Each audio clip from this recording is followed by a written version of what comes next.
Hello, everybody, and welcome into the broadcast. My name is Samuel Reese, coming to you live on YouTube, Periscope, and Twitch.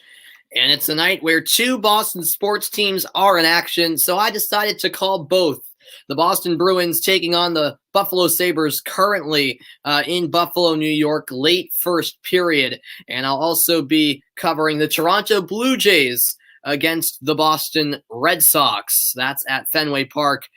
With the Red Sox getting ready to host two games against the Blue Jays today and tomorrow. I will start off in Buffalo, where there's about under a minute remaining in the opening period of play. The Bruins do have a 1-0 lead over the Buffalo Sabres, who I don't even have to say have had a very rough season, as this will be moved down the left wing by Ritchie. Ritchie dumps it into the corner. DeBrusk on the chase. Now Ritchie picks it up for Boston.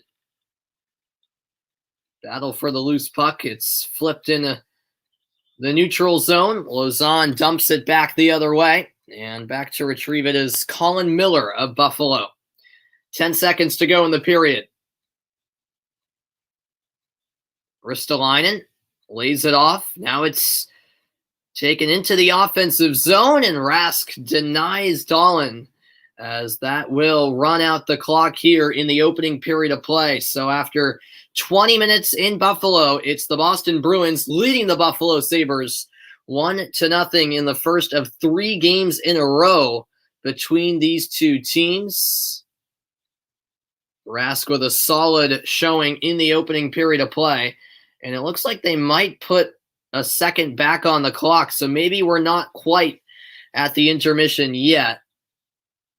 Yeah, they're sending Rask back to his net. They're sending both teams back on the ice, so I take that back. Not the end of the period quite yet. They'll put 2 seconds on the clock, so hold your horses for a moment.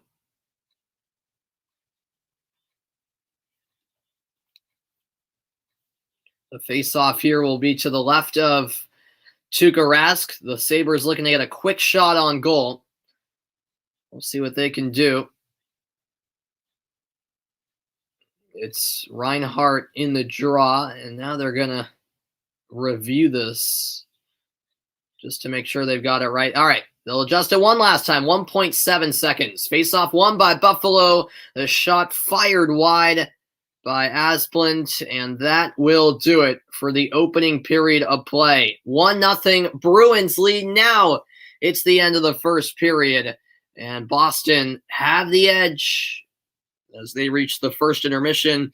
I will head over to the Blue Jays and the Red Sox. The other game I will be covering tonight. I'll be covering both Boston sports teams in action, and so let's go to the Blue Jays and Red Sox, the first of 2 games in this short series at Fenway. And just in time for the opening pitch, and it's right down the middle from Eduardo Rodriguez for strike 1 as he faces the second baseman Marcus Semien. Semien, the leadoff hitter for the Blue Jays, and he takes ball 1 upstairs. The Red Sox coming off of a great performance yesterday. I was on the call for that game where they won 11-4 against the White Sox. This is Rodriguez's first start at Fenway Park since September 29th of 2019. Of course, he missed the entirety of last season as he dealt with COVID-19 and then had complications from the virus afterwards. Third pitch of the at-bat fouled back. Here comes the 1-2.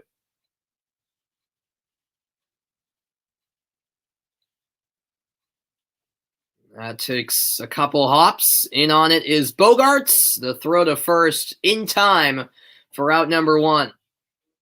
So a quick opening out. What's going on, Gavin? How you doing, man? Yeah, all Boston sports get their feet moving. Absolutely, man. I appreciate you tuning in. Yeah, I mean, we've got both the Bruins and Red Sox in action tonight. Once in a while, I like to do, these streams where I call both games when 2 Boston teams are in action at once. On Thursday, actually 3 are in action: the Bruins, Red Sox, and Celtics. I don't know if I'll be home on Thursday night to do a similar broadcast to this, but instead covering 3 games. That would be quite a lot. But hey, I like challenging myself like that. As Rodriguez delivers ball 1 to Bichette. Second pitch inside. 2-0 the count. Bo Bichette, the number 2 hitter in the Blue Jays lineup. Another beautiful night at Fenway Park. Of course, yesterday they had their traditional Patriots Day morning first pitch at 11 a.m. where the sun was out. Obviously, with this being a night game, the sun will set in about 15 minutes. However, it's temperature-wise very, very nice. It's been in the low 70s all day. It'll be in the 60s throughout this game. Swing and a miss from Bichette for strike 1. Here's the 2-1 delivery. Another heavy swing and a miss. Bichette going for all or nothing. And Rodriguez dealing at the moment. 94 miles an hour. That pitch up and outside of the strike zone. 2-2 delivery. Fouled off. Bichette stays alive.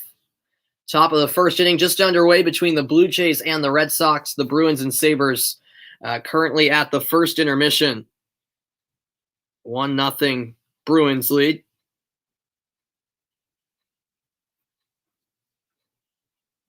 The 2-2 once more. And Bichette again fouls it back. So an early battle between Eduardo Rodriguez and Bo Bichette. On deck is Rafael Guerrero.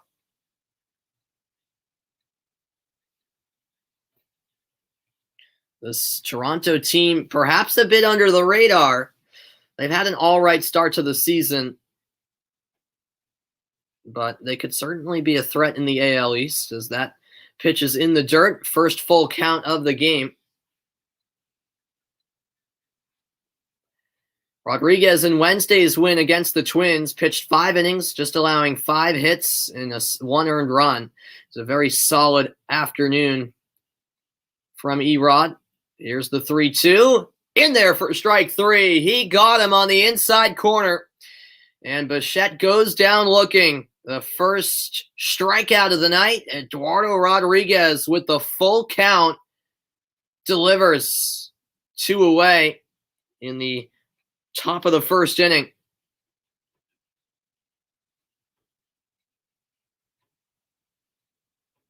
Bichette arguing that the call was incorrect, but it did look like the correct decision according to the strike zone on TV. 2 away. Up comes Guerrero. He takes the first pitch high and inside for ball 1. Guerrero batting .389 so far this season. 4 home runs, 11 RBI. It's been a solid season offensively speaking for Guerrero so far. Ball and no strikes. Another pitch inside. The exact same location from Eduardo Rodriguez. 2 balls, no strikes.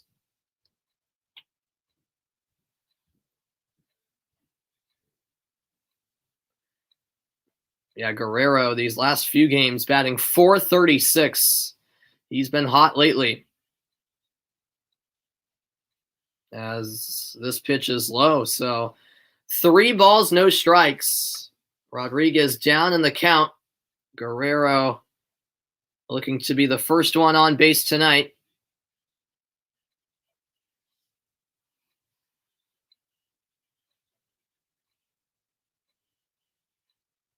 And it's 4 consecutive balls from Eduardo Rodriguez.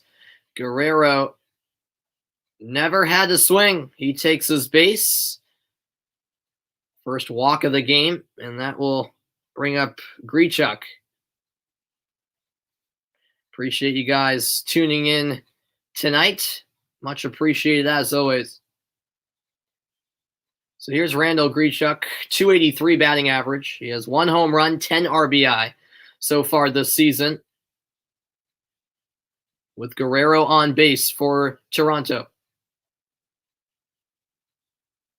First pitch in there for strike 1. It's more like it from Eduardo Rodriguez.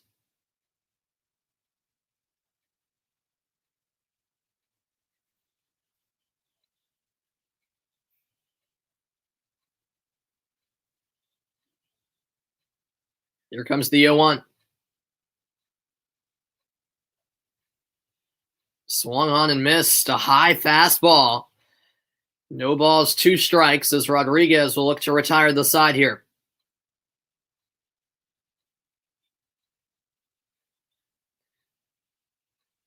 Gurriel is on deck, but will he have to wait till the second inning?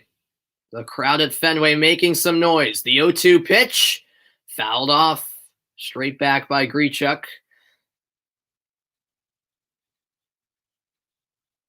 These two teams will meet again tomorrow night at Fenway Park, and that'll be it. A quick 2-game series between these two teams, and then the Red Sox will have a 4-game set on tap against the Seattle Mariners, who have surprisingly had a good start to the season.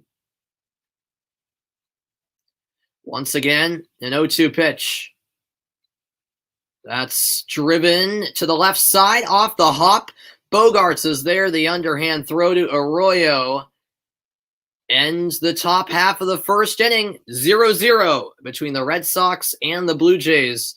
A solid start for Eduardo Rodriguez. The Bruins and Sabres currently at the first intermission. I'll be back after a quick break to recap what happened in the first period between Boston and Buffalo. Stay tuned. It's coverage of both Boston teams in action tonight. I'll be back in a moment.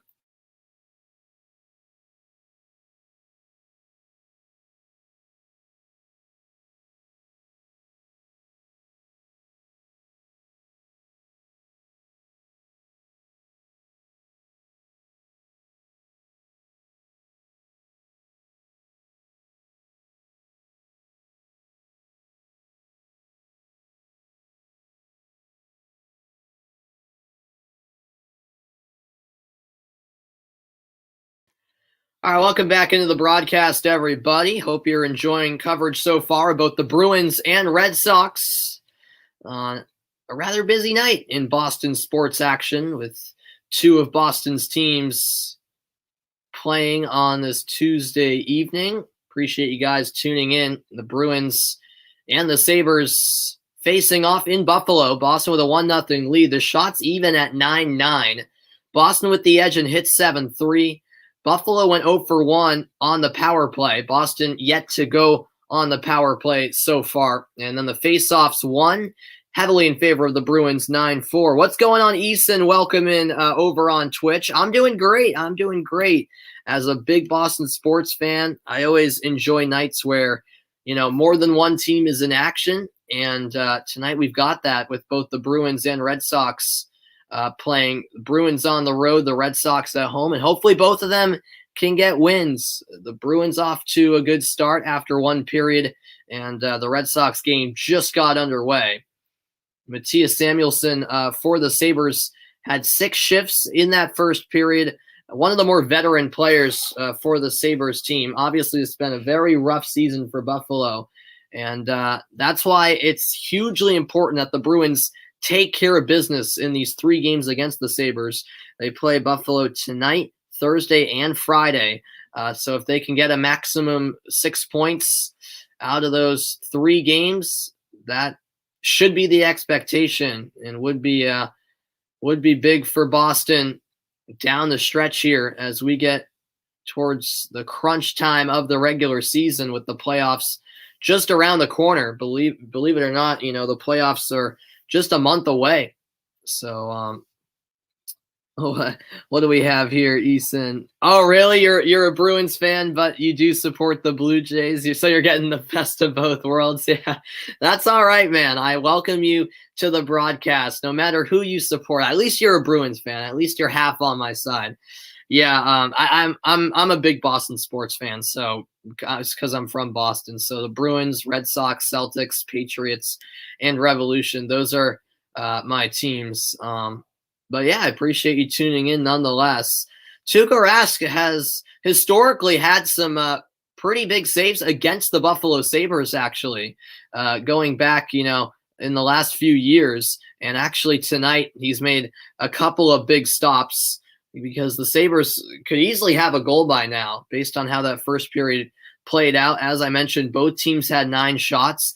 The opportunities were there for Buffalo, but Rask does seem locked in tonight, which is something you like to see if you're a Bruins fan, as Rask has been recovering from that nagging injury, and that's why we've seen a lot of Jeremy Swayman lately. And we'll still see Swayman. I think from now on, it will be Rask and Swayman, the 2 rotating goalies, at least for the rest of the regular season. We'll see, how that plays out in the playoffs. I think Rask will be the guy in the playoffs unless something happens and he does awful in the postseason for a few games. Then, of course, Bruce Cassidy would be willing to make the switch. But yeah, the way Swayman's been playing, I'd certainly like to see him continue to make starts and get more comfortable as a goaltender in the NHL. I mean, the guy's a rookie, and considering that, he's been great so far. But obviously, with the postseason right around the corner, Bruce Cassidy will have some decisions to make in that department. But yeah, it's the Bruins up 1-0 after 1 period of play. A nifty goal by Brad Marchand has the Bees on top. They're inching closer to the second period, but for now, let me get you back out to the Blue Jays and Red Sox. Currently in the bottom of the first inning, no score, 2 outs. And it's JD Martinez up at bat. He goes after the first pitch, a high fly ball, deep center field, back at the warning track. It's caught at the wall. Grichuk with the snag to end the first inning. Martinez robbed of a home run here in the first. That's the end of 1. No score at Fenway Park. I'll step aside for a moment. After the break, I'll get you set for second period action between the Bruins and the Sabres. Stay tuned.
Welcome back, everybody. So the Bruins and Sabres about to start the second period. Appreciate you guys tuning in tonight. And the Bruins up 1-0 after 1 period of play in Buffalo. The first of 3 consecutive games between these two teams this week. So these two teams will get familiar with each other as the week progresses. As from KeyBank Center, we get set for the start of period 2. Brad Marchand with the backhanded goal. 1-0, Boston on top. Both teams back out on the ice, getting set for the start of period 2. The Sabres with nothing to play for, essentially, the rest of the season. But they still got to play the rest of their season out, of course, even though they knew that they weren't making the playoff. They didn't have a chance of making the playoffs a long, long time ago. But these are still crucially important games for the Bruins as they battle for playoff positioning. And despite them being currently 4th in the East Division, the standings are so close. I believe they're only 6 points back of the first place Capitals right now. So that seeding can change rather quickly.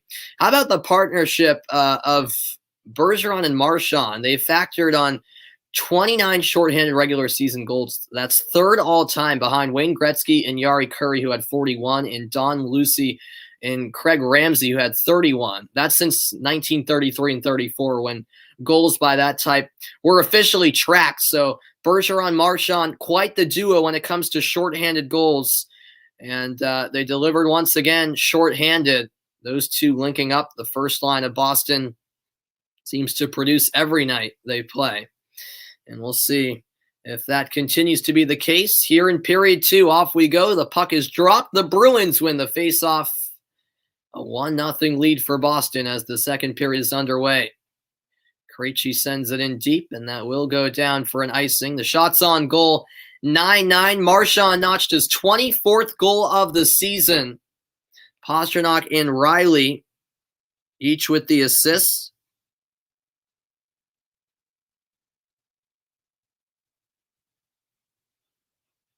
As Connor Clifton wins the draw.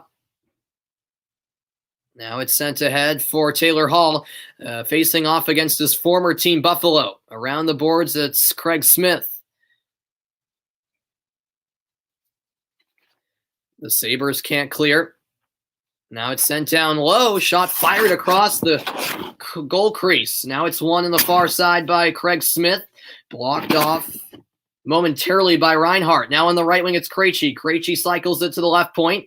Sent across, edge of the circle, it's Krejci. And his pass stolen. The takeaway sent ahead all the way towards Skinner, but Skinner can't control. And now it's brought the other way by Connor Clifton. Clifton with speed, taking it into Buffalo zone. Stolen at the point. As it's won by Reeder. Reeder sends it down. Rask over to Clifton. Clifton cross-ice pass for Patrice Bergeron. That's stolen at center ice. Indirect pass for Caggiula. Caggiula couldn't get there, and now off the glass, it's collected by Pastrnak. Pastrnak leading the way down the right wing. Lost track of the puck, and it's picked up and brought back the other way by Samuelson. This is dumped in behind the Boston net. It'll be brought ahead by McAvoy. I'll get you back out to Blue Jays Red Sox action in a moment. Early second period here between the Bruins and the Sabres. Hit delivered by Ritchie. Now Coyle getting involved on the forecheck. Moved out to center ice. And there is Asplund for the Sabres. Shot fired in from the right point. Save made by Rask. On the rebound, it's sent around to the far side by Asplund. Now behind the Boston goal, it's Mittelstadt.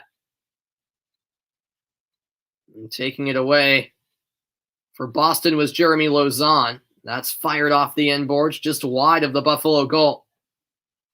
Sabres can't clear. Zaboral. Down low, Ritchie shot, deflected and saved, trying to jam it in is DeBrusk, and somehow the puck did not cross the line. An incredible stop by Tokarski. And with 17:22 to go in the second period, it stays 1-0 Boston miraculously. Ritchie had the chance.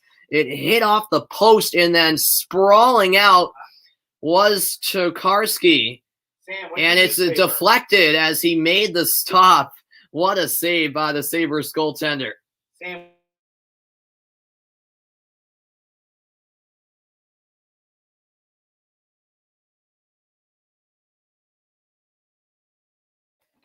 All right, sorry about that, folks. Just had to handle something quickly as the faceoff is won by Buffalo.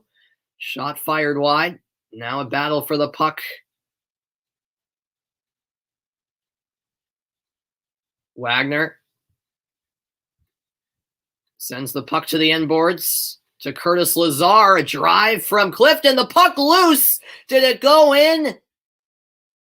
The Bruins claiming it did. The referees seem undecided, but the goal has been given, and Boston double the lead. It's Sean Kuraly with the final touch. Wild goal to say the least, but the Bruins have found their second. Yeah, it just slipped right through the legs of Tokarski, and yeah, that puck absolutely crossed the line. It was almost slow motion. It actually, as Tokarski backed up, thinking he had the puck covered, it hit off of his back, the back of his right skate, which ultimately gave the puck enough pace to cross the goal line before anyone from Buffalo could swoop in to clear. 2-0 Bruins lead. Exactly the start to period 2 that they were looking for. Now behind the goal, the Bruins looking for another one. Lauzon sends it along the end boards for Chris Wagner. Battle on the near side for possession. And Buffalo managed to get it out to center. Cross ice pass on the right wing. The shot blocked in the slot by Zaboral. Boston can't clear yet. Now they will. Kuraly ahead for Chris Wagner. Wagner off the end boards. The Bruins will make a change. This is brought ahead by Joki Harju of the Sabres. That pass picked off by Craig Smith. Smith with some nifty stick handling. He finds Taylor Hall. Hall shielding the puck around the Buffalo goal. Up to the left point. One-timer blocked in front as Tokarski was screened. Now a battle for it in the slot. Buffalo come away with possession. 4 minutes gone in period 2. A 2-0 lead for the Bruins, not the Red Sox. Oh, what's going on? Sorry, I'm just reading your comment, man. Sorry, I was so locked into the game, but I appreciate you tuning in. 12X Ailey. I hope that's how it's pronounced, but I appreciate you tuning in. Yeah, Connor Clifton. Yeah, he's been with the Bruins. I think this is his second season, maybe his third even.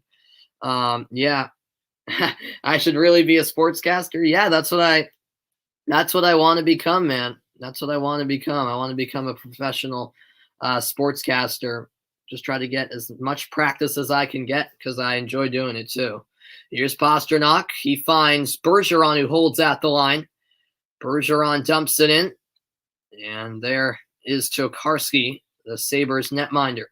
Down the right wing, it's Mittelstadt leading the way. Mittelstadt behind the goal of Boston, and Tuukka Rask smothers the puck up against the post.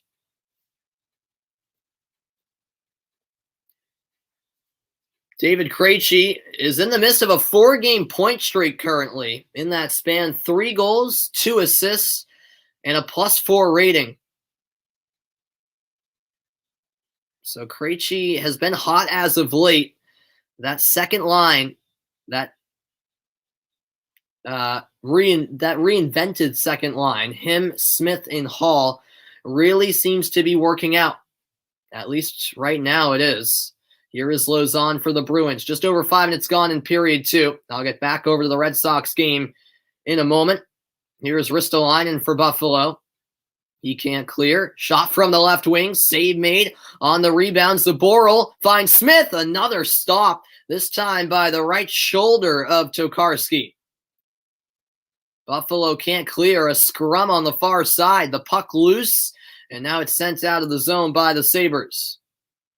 Back to track it down is Charlie McAvoy. McAvoy taps it over to Lauzon. Now it's Coyle. And now it's swooped around, centering pass saved. By the way, that last Boston goal, I thought it was last touched by Kuraly. It was actually Clifton who scored.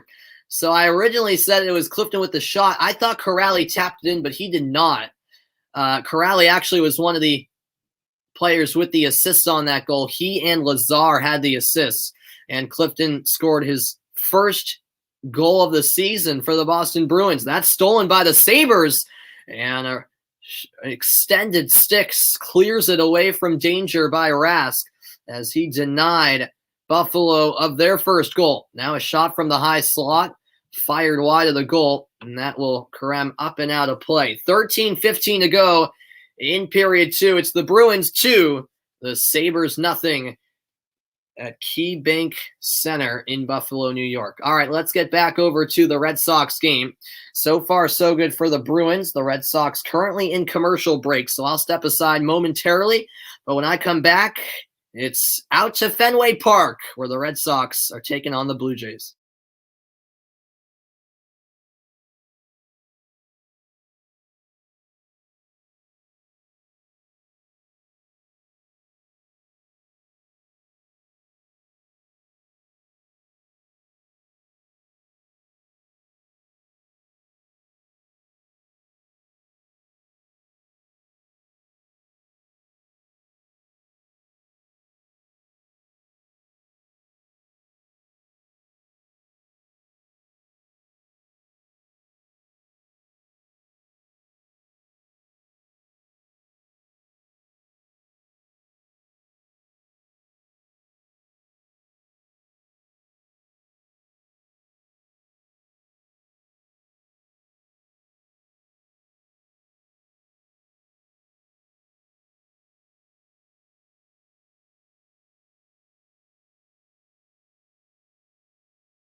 Welcome back in, everybody. Look at the road ahead for the Red Sox. Tomorrow they've got the Blue Jays again, then Thursday through Sunday. It's a 4-game series against the Mariners at Fenway.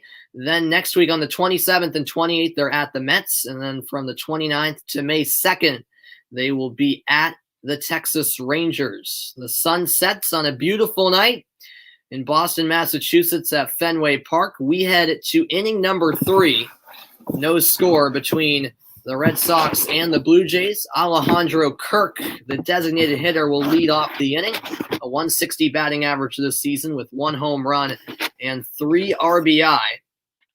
And Rodriguez delivers a ball outside to get inning number 3 underway. Appreciate all of you guys tuning in tonight. Kirk was born in Tijuana, Mexico, 22 years old. And that's called a strike. It seemed like a similar pitch to his first one, perhaps a bit outside of the zone, but Rodriguez got the benefit of the doubt there. A 1-1 count rather than a 2-0 count.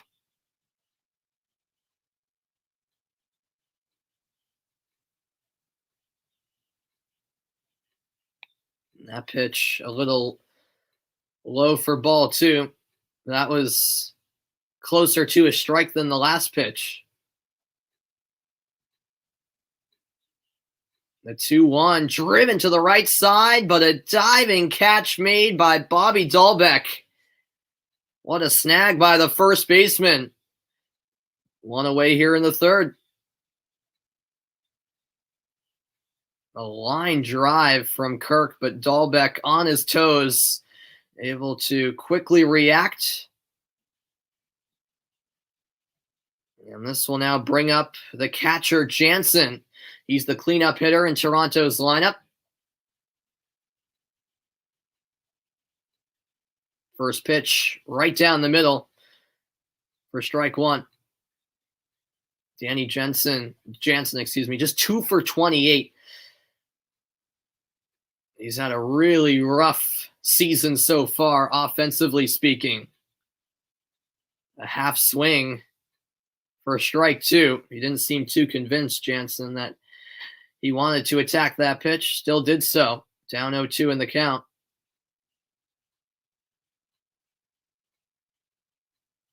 That's fouled off. The Blue Jays currently 7-9, third in the AL East. The Red Sox first place in the AL East with an 11-6 record.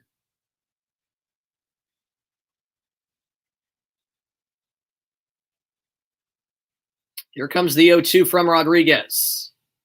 That's popped into shallow right field. Backing up on it is Dahlbeck and makes the play. 2 out in the top of the third inning. It's been all about the defense so far at Fenway. It wasn't a comfortable catch for Dahlbeck. A little bit of zigzagging as he was backing up to make the play. But in the end, got the out. 2 away. Back to the top of the order for the Blue Jays. Here's Semien.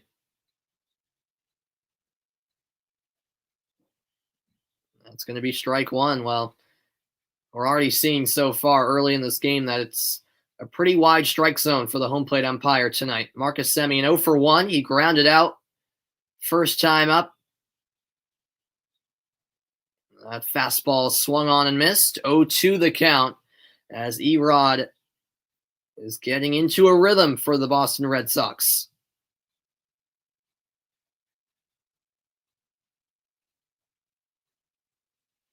The 0-2 up high. Ball 1. No score between the Blue Jays and the Red Sox. The 1-2 pitch on the way for Semien. That's low. Semien held up the swing, I should say. An even count now. Yeah, so far so good from Eduardo Rodriguez. Semien from 2015 to 20 with the Athletics had 107 home runs. Now a member of the Toronto Blue Jays. And that pitch is outside. So Rodriguez had the advantage in the count. It was 0-2 at one point. Now it's 3 balls, 2 strikes.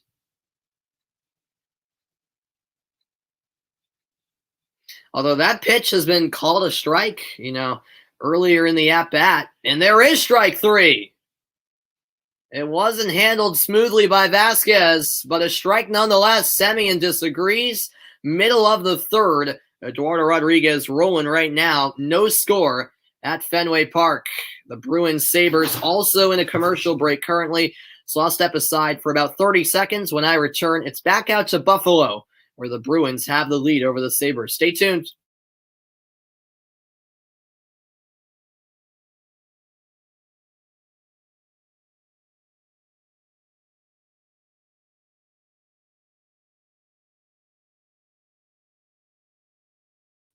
All right, make it less than 30 seconds. Brad Marchand scored his 24th goal of the season back in the opening period of play.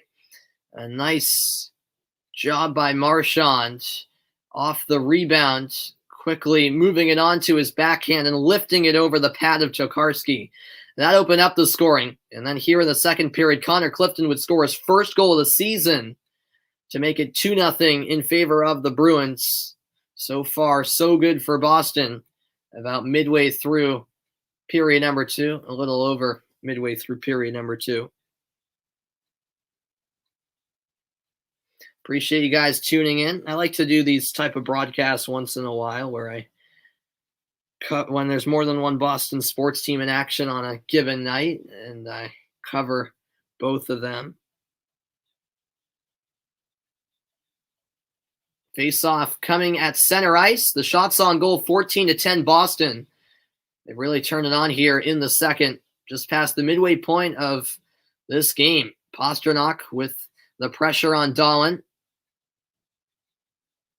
Pasternak's pass stolen away, and that's cleared down ice. Back to retrieve it is Charlie McAvoy. McAvoy to Marchand. Now it's behind the goal with Grzelcyk. These two teams square off again Thursday at 7 Eastern. As Pastrnak sends it ahead for Marchand. Stolen away by the Sabres once more. Reeder to Kajula. Now it's Reeder up to the right point. The Sabres looking for their first goal. This is taken down the left wing. Moved up to Joki Harju. One back by Boston. The shot is a weak one from David Pastrnak. And it's covered up by Tokarski. It'll be a face-off in the Buffalo zone with just under 9 minutes to go. And we do have a penalty on the play, as Brad Marchand will serve 2 minutes in the penalty box.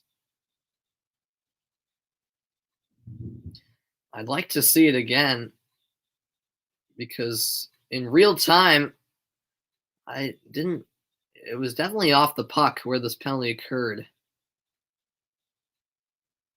Yeah, it was a questionable call, I think.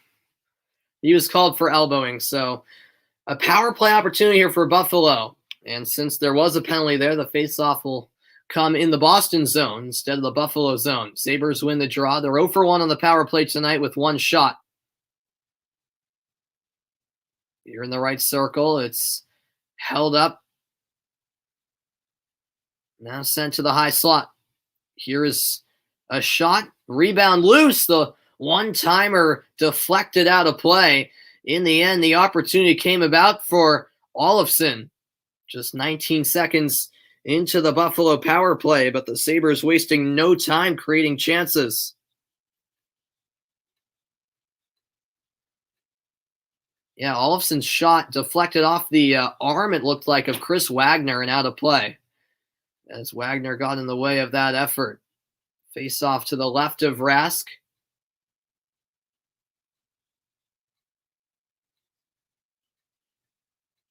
Once again, Buffalo win the faceoff. In the high slot, it's Dahlin, and that pass across the line gets away, and it'll have to be retrieved out of the zone as the Sabres dump it back in. Here's Sean Corrali. Taken away by Middlestat. Middlestat all the way around. Now it's held up in the far corner. Sent around to the near side. Down the left wing. It's held up at the goal line. The Sabres looking for their right opportunity. This is fed down low. Sent into the slot. Puck popped into the air, and it's snagged by the glove of Rask. A little bit of pushing and shoving in the slot as Ristolainen was there with the opportunity. I'd like to see this again. This is a wild sequence. Ristolainen came barging in, and he fell on top of a Bruin. I couldn't make out who it was. Oh, it was Jeremy Lauzon. Yeah, Ristolainen just came steamrolling into Lauzon and took him out.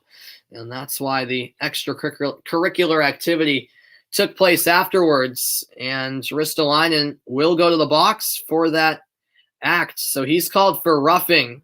So we'll have 4-on-4 action for 55 seconds. And then for a little over a minute, the Bruins will be on the power play. Draw one by Boston. Here's Clifton. That pass gets away from David Krejci, who has been hot as of late, a 4-game point streak, as I mentioned. Now the other way, a lot of open ice here, as a shot in the slot is covered up by Tuukka. It was Cozens with the opportunity for Buffalo. Sabres are getting some good looks, but Rask has been up to the task so far tonight.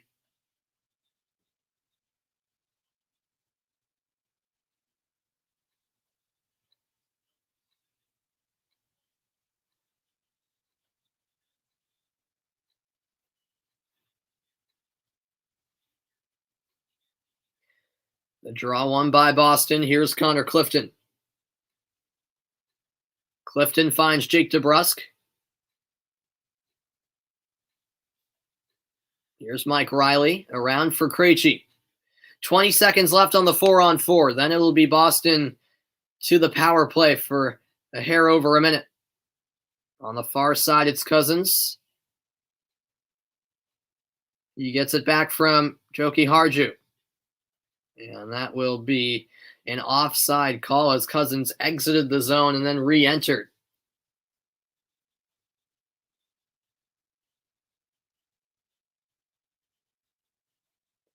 So Marchand will be let out of the box in 6 seconds.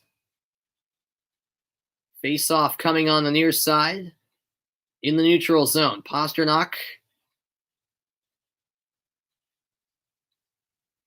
will lose the draw this time. Samuelson wins it for Buffalo. This is sent down towards Rask, who will turn it aside. The Boston power play, 22%, which ranks 10th in the league.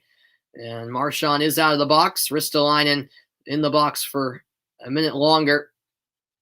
This is cycled high to Bergeron. Bergeron sends it across. The one-timer from Marchand is saved through traffic. A nice stop by Tokarski as Marchand was looking for a second.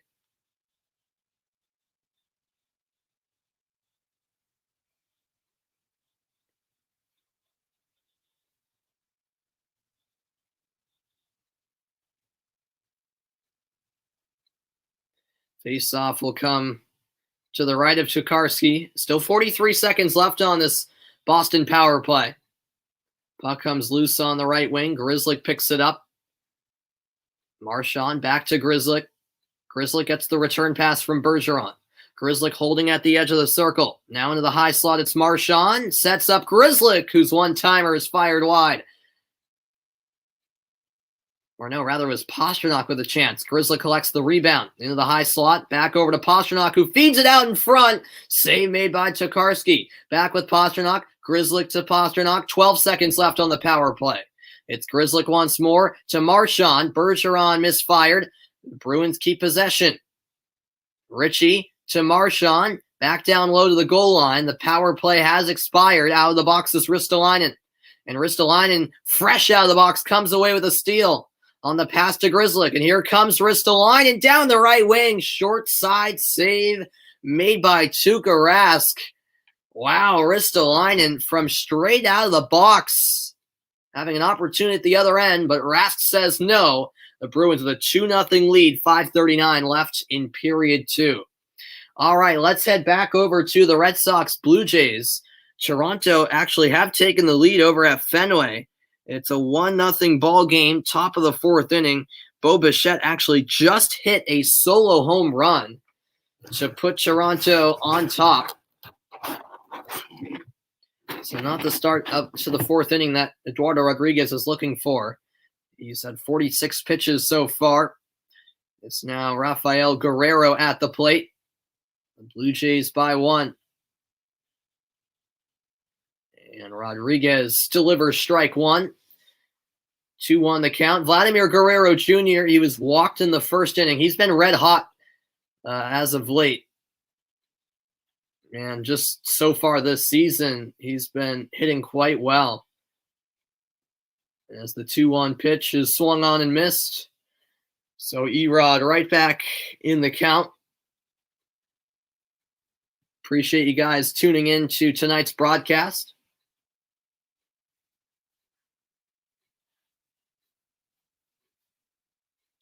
As Rodriguez gets ready to deliver the 2-2 pitch, closing in on 50 pitches tonight. Top of the 4th inning.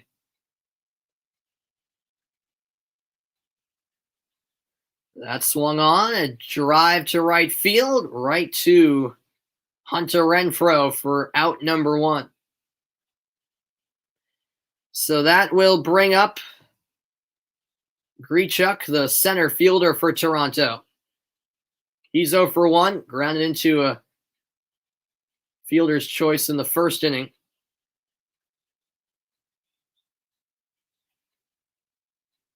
For Boston, it will be Garrett Richards on the mound tomorrow, and then they'll have that 4-game series with Seattle to close out this week and then into the weekend. That's called strike 1. Yeah, a lot of those pitches that have seen just outside have been called strikes tonight. As I mentioned, it's a very wide strike zone for this umpire tonight. And that's the 50th pitch of the game for Erod. The 0-1, chopped foul.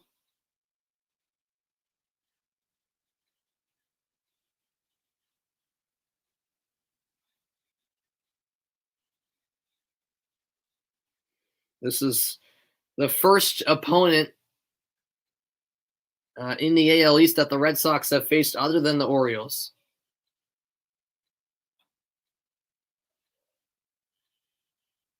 That's 93-mile-an-hour pitch. Once again fouled off. So Grichuk staying alive. Still an 0-2 count.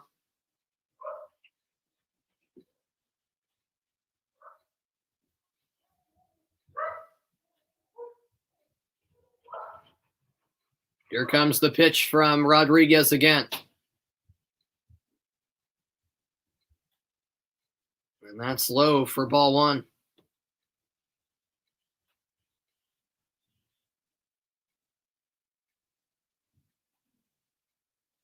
Oh, no, sorry. I misspoke on the Red Sox facing their first opponent in the AL East other than the Orioles.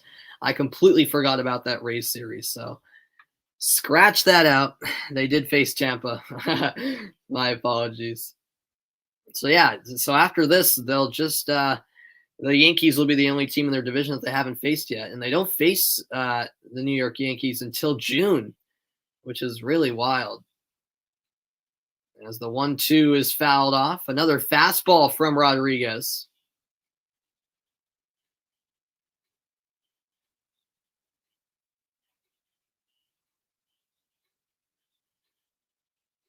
So the 1-2 again. Grichuk doing a good job staying alive here in this plate appearance.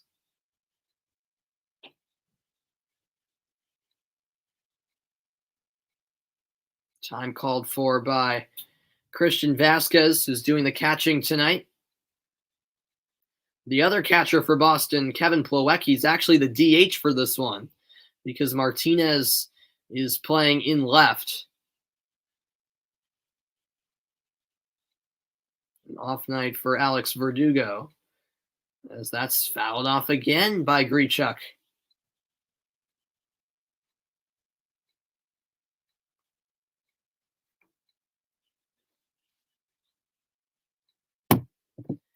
Red Sox actually haven't had a night game in over a week. Swung on and missed. Down goes Grichuk. At last, Rodriguez gets the strikeout he was looking for. 2 outs in the top of the 4th inning. Yeah, that ball had a lot of dip on it. A breaking ball from Rodriguez. And that'll bring up Gurriel.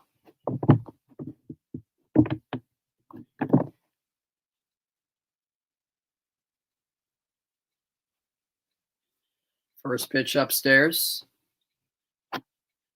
No, that's actually called a strike. Wow. 0 for 1 is Lourdes Gurriel. 0 for 1. He had a line out in the 2nd inning. Fouls off that pitch. 0-2 count. Rodriguez looking to end the inning here. After he allowed a home run to open up the 4th, he's been solid since. 1-0 Blue Jays on top at Fenway Park. Well, coming in, you had a feeling that it was going to be a low-scoring game with 2 great pitchers on the mound. Hyunjin Ryu pitching tonight for Toronto. That's up high. A 1-2 count now for Eduardo Rodriguez. Here comes the 60th pitch of the game. And that's in there. Strike 3. Eduardo Rodriguez sends Gurriel down looking. Middle of the 4th, 1-0. The Blue Jays first ones on the board. As I'll head back over to KeyBank Center where the Sabres are hosting the Bruins, and it's a 2-0 lead for Boston. Just over 2 minutes to play in the second period. Battle for the puck, and coming away with it are Buffalo. These two teams playing for the first time It's in the first of 3 games, this week. Next up will be Thursday at 7 Eastern time. Here's Bergeron in the near corner. Behind the Boston goal, Grzelcyk shields the puck away from the oncoming Reeder. And now Jakobsen comes in. Bergeron sends it ahead. Pastrnak could not control. And that'll be covered up by Buffalo goaltender Tokarski. A goal in each period so far for the Boston Bruins. They have a 2-0 lead in Buffalo, New York.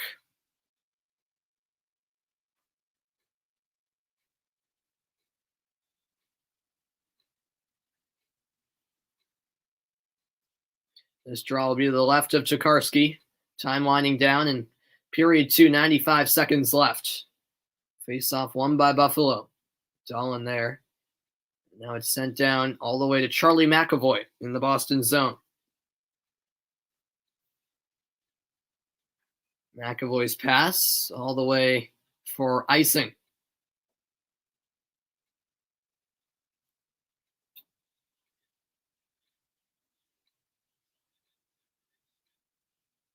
Yoki Haru goes off to the bench for the Sabres. What a rough season it's been for Buffalo. Jack Eichel out for the rest of the season. Things just haven't improved with the Sabres, have they? Bruins win the draw. Here's Krejci down the right wing. Krejci with the lead pass. Chasing it is Taylor Hall. Craig Smith claims the puck. One-timer from the left point is saved. Now McAvoy. Down low. McAvoy gets in the high slot now. Sent across. A glove save made by Tokarski. Now on the rebound. This is elevated through center, and the Sabres clear the zone. The Bruins will bring it right back in, though. 45 seconds left in the period. Here's McAvoy on the right wing. And now it's claimed behind the goal by Miller. One back by the Bruins, though. Here's Krejci across for McAvoy. McAvoy into the slot. Here's Smith with the effort. That goes wide. Corrali now collects behind the Buffalo goal. Corrali in the far corner looking to maintain possession. Taken away by Middlestat. It's a nice lead pass down the right wing. Here's a chance. Rask makes the stop. And with 15 seconds to go in the period, the Bruins might have one more chance. Wagner ahead. That shot saved. And the rebound closed down as Tokarski covers up. What an opportunity for Sean Corrali in the slot. The Bruins went flying from their own zone to Buffalo's, but couldn't score their third goal. Yeah, a lot of open ice. And from point-blank range, it's a pretty good look for Sean Corrali. But Tokarski made sure that puck did not slip through.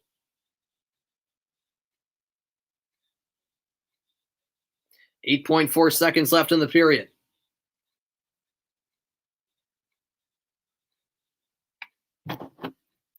This is won by Boston. Marchand, the wraparound effort, shut off at the near post by Tokarski. And that will do it for period 2. 2-0. The Boston Bruins lead. So far, so good for the guys in black and yellow.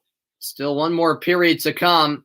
Marchand had the opening period goal. Clifton scored his first of the season here in the second period. And Boston looked to close out this one in period 3, which will be coming your way in about 17 minutes. But for now, I'll head back over to Fenway Park, where the Red Sox actually have 2 men on base here in the bottom of the 4th inning with no men out. 1-0, Blue Jays on top, but could the Red Sox be in business here in the 4th? Up at bat is Xander Bogaerts, the number 4 hitter. Hyunjin Ryu from 2013 to 19 with the Dodgers pitched in 126 games, 125 starts, and in that time had a 2.98 ERA. I think he's one of the best pitchers in the league. Here comes the 0-1 to Bogaerts. That's chop foul. No balls, 2 strikes. If Ryu can strike out Bogaerts here, that would be absolutely huge to get that first out with 2 men on base for the Boston Red Sox. On deck is Christian Vasquez, 0 for 1 on the night.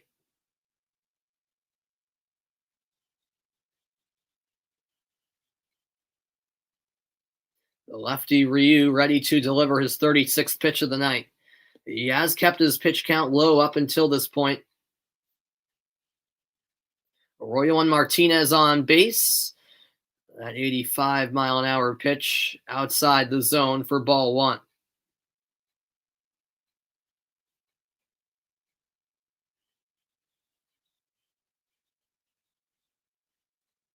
Yeah, Ryu has experience on, the big stage globally speaking. He pitched in both the Olympics and the World Baseball Classic for South Korea.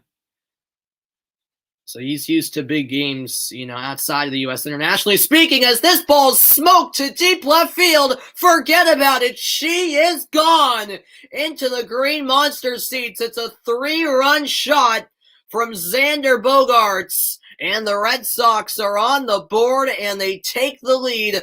That ball traveled 408 feet into the Green Monster seats. There was no doubt from immediately when it left the bat of Xander Bogaerts. Boston take the lead. An absolute moonshot.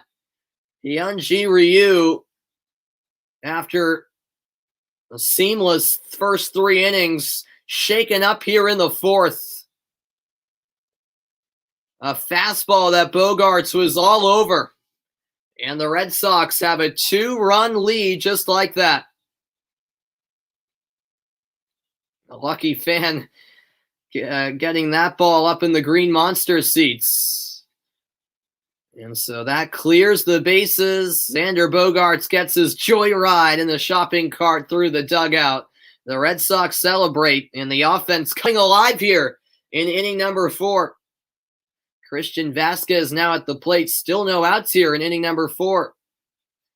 That clips the bottom of the zone. 1-1 the count. Bogaerts has had 11 home runs last season, and this is his first of the 2021 season. Bogaerts, he hasn't been great so far offensively this season, and maybe that home run is what really gets him going, offensively speaking. So that's upstairs. 2-1 the count. 40 pitches for Ryu tonight. Vasquez is 0 for 1. He flew out in the 2nd inning when he was first at the plate.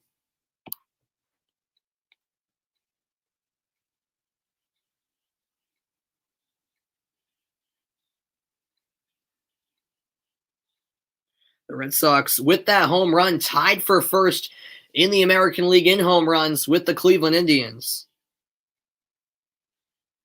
And coming into the season, there really weren't questions regarding the Red Sox offense. This is a pretty solid lineup. It really is. The questions were about the pitching. At least that's, how I looked at it. As the 2-2 is swung on and missed, Vasquez goes down swinging. A much-needed strikeout there for Ryu.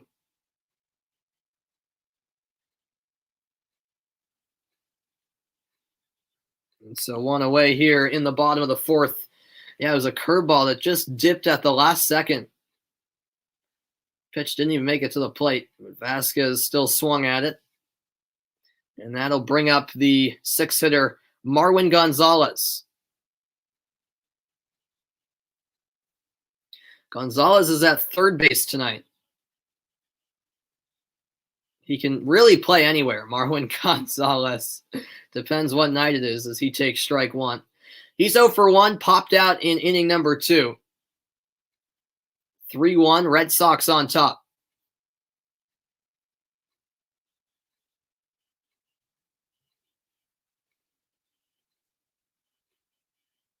There's a strike delivered by Ryu.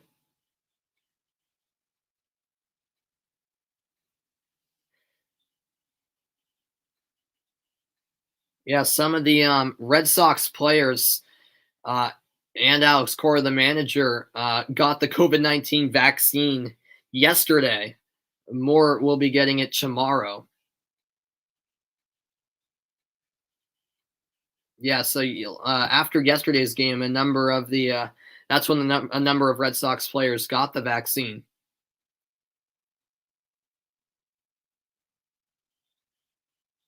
One ball, two strikes. And that's looped into left field. Backing up and unable to get there is Gurriel. That'll bounce into the left field wall. It's an easy double for Marwin Gonzalez as he reaches base. And the Red Sox bats continue to come alive here in the fourth. Another cutter down in the zone.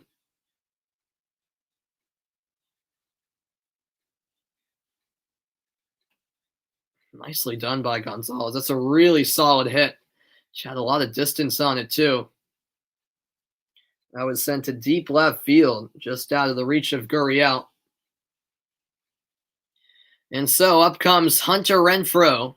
We get to the bottom of the Red Sox order. Renfroe had 4 doubles last season. This is first of this season. And the first mound visit taking place right now for the Toronto Blue Jays. Ryu just trying to get through this fourth without any further damage done.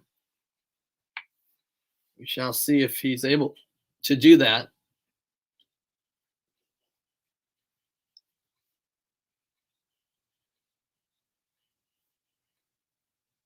Red Sox an 11-6 record, first in the division. And after last year's atrocious season, it's, great to see them winning again, As that's outside, ball 1 from Ryu. He's closing in on 50 pitches. Renfroe's 0 for 1. Flew out in the second inning.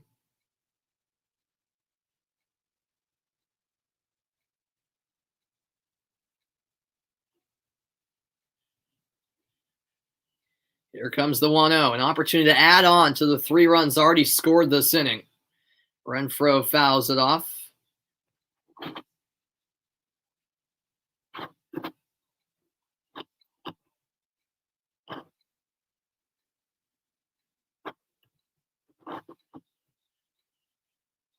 Ball and a strike.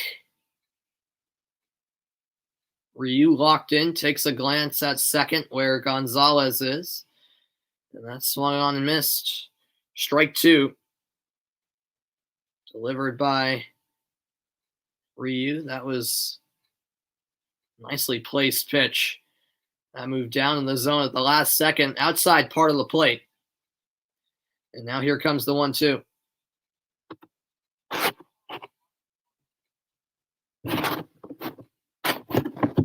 You got him looking. Strike 3 from Ryu. And 2 outs here in the fourth inning. Well, Ryu 1 out away from getting out of this fourth inning without any more damage done. There's they're showing the fan that got that home run ball that was hit into the Green Monsters by Xander Bogaerts. They seem to be having a good time, I'd say.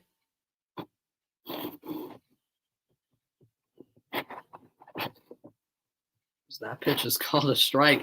I mean, I can't really say much about that call because at least the umpire is calling it consistently, but that's blatantly outside.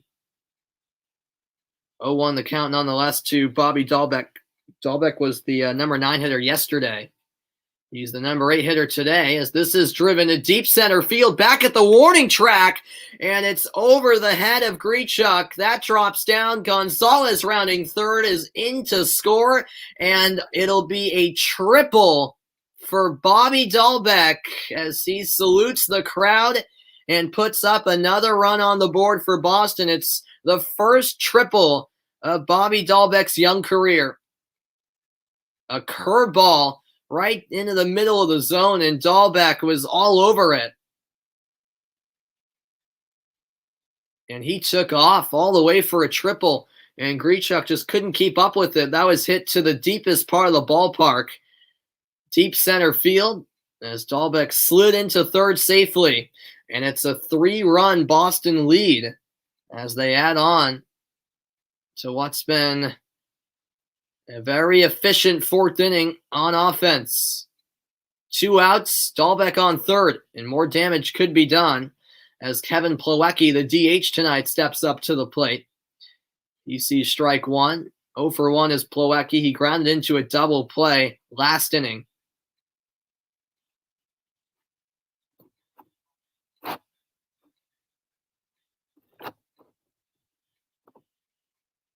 That's up high. Ball 1. Even count to Plawecki. And if Plawecki can somehow get on base, then it's back to the top of the order for the Red Sox.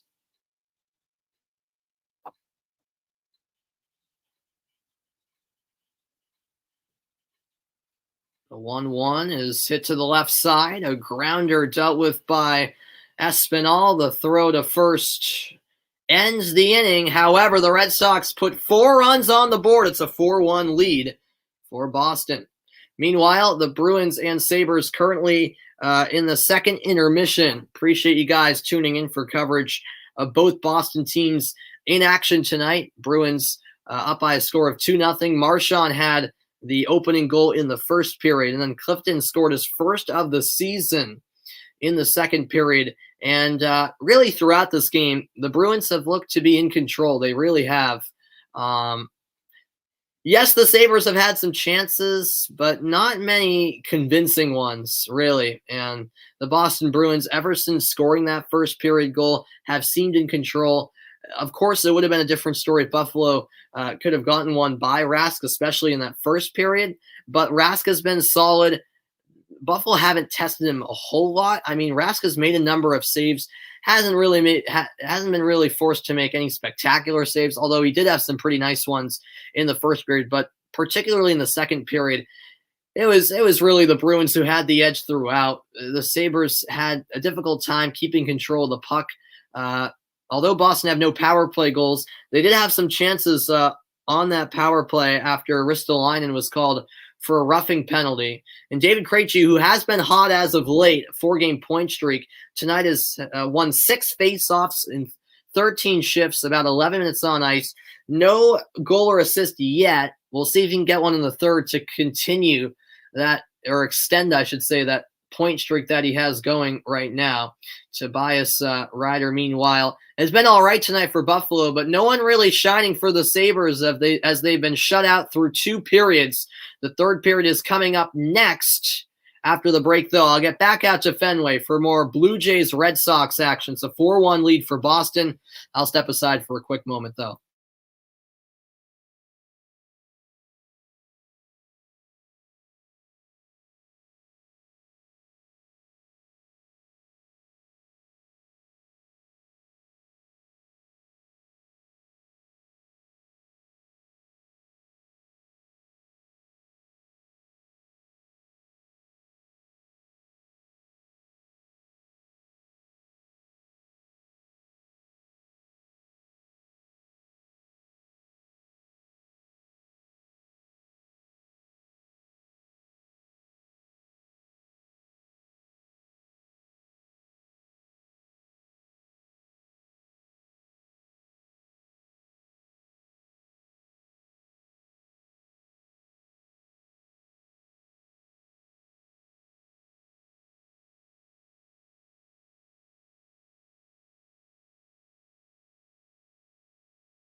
All right, welcome back in, everybody. Sorry, just had to quickly get some water. Santiago Espinal up at bat for the Blue Jays. He's 0 for 1.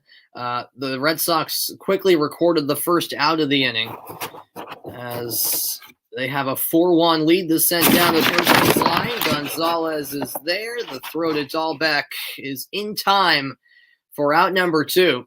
So quick top of the 5th inning so far. We'll see if Rodriguez can if that third out for Rodriguez is easy to come by, as he will now face the 8-hitter Alejandro Kirk. 65 pitches so far for Rodriguez, but he's been strong through just about 5 innings. We'll see how long he can go. We saw Rodriguez go 6 1/3, I believe it was, yesterday. Evaldi go 6 1/3 yesterday, so we'll see how far Rodriguez can go in this one. Kirk is 0 for 1, lined out last time at the plate. That sliced foul, 1-1 the count, top of the 5th inning at Fenway Park.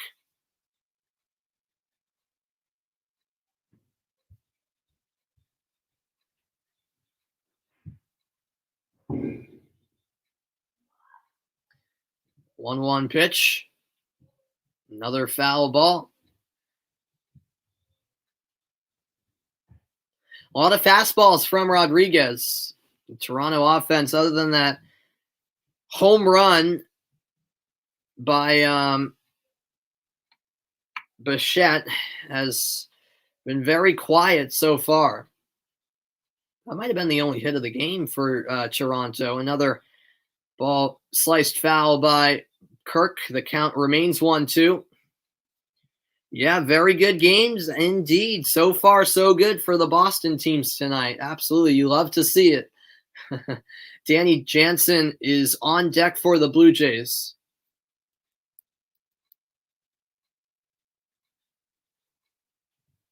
As the 1-2 is sent foul once more by Kirk. That's the 70th pitch for Rodriguez tonight.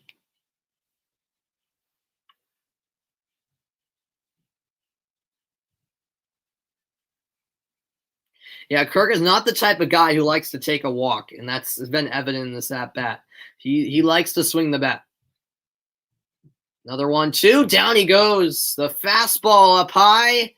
Swung on and missed. We're halfway through this one at Fenway. A 4-1 Red Sox lead as they are up by 3 heading to the bottom of the 5th. All right, perfect timing because I head back now to Buffalo, where the Bruins have a 2-0 lead over the Sabres, and the third period is just underway in this one.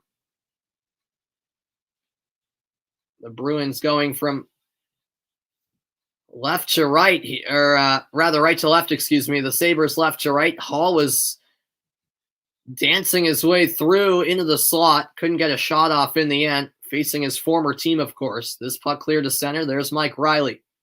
Now on the left wing, it's Taylor Hall. Hall with a chance. The wrister saved. Rebound loose. Dealt with by Ristolainen. Buffalo having trouble clearing. Now it's sent in front. Oh, whiffing on the shot was Charlie McAvoy. He had a whole side of the net wide open to shoot at, but completely whiffed on the puck. Now here come the Sabres. Nice combination play, but Rask makes the stop to deny the Sabres of their first goal of the game. Skinner with probably the best chance of the night for Buffalo, but Rask said no.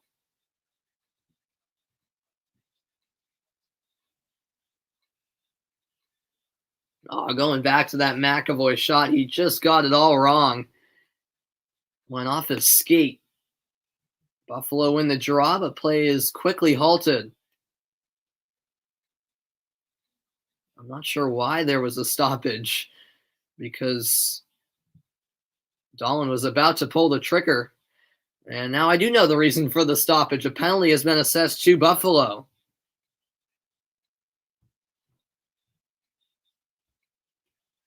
Looks like Kajula is being sent to the box.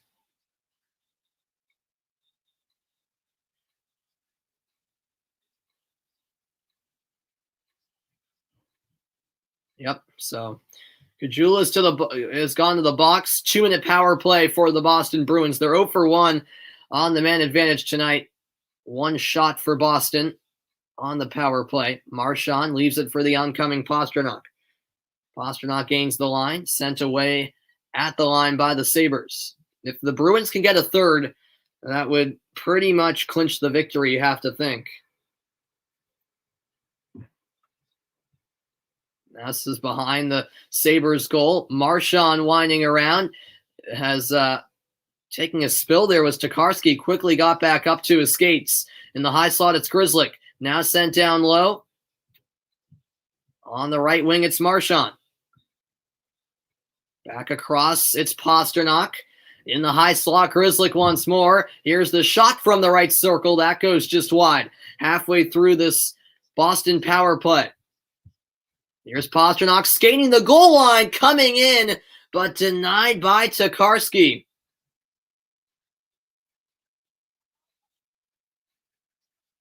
As this is cleared down, Rask leaves it for Charlie McAvoy.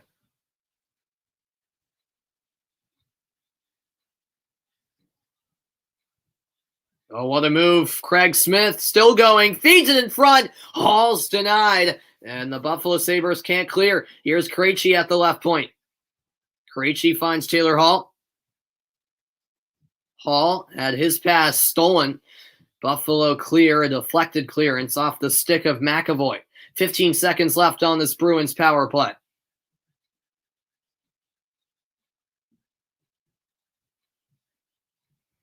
Behind the Buffalo goal, Yoki Harju had it stripped away. Here's Hall. The power play is over. Now it's sent out in front. Wraparound shot and a save made by Tokarski from his knees. It was Jake DeBrusk with a chance, but the Bruins ultimately come up empty-handed on the power play.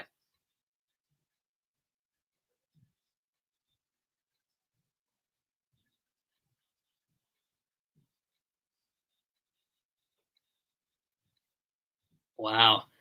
That was one heck of a chance for Jake DeBrusk. Some very good looks on the power play for Boston, but in the end, they come up with no luck. Tokarski is heading over to the Buffalo bench area. The equipment manager fixing a malfunction with his skate, it looks like.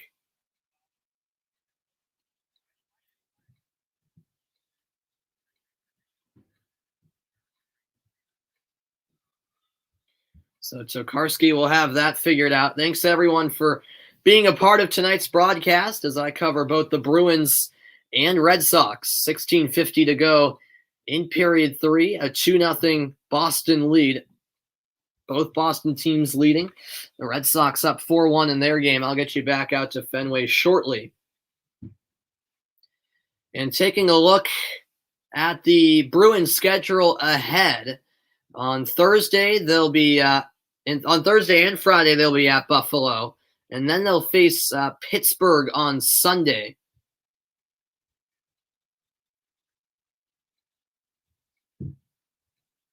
As Lozon has it at the left point, winds one in for Corrali. We resume play. Tokarski's issue figured out as Borrell sends it off the opposite corner.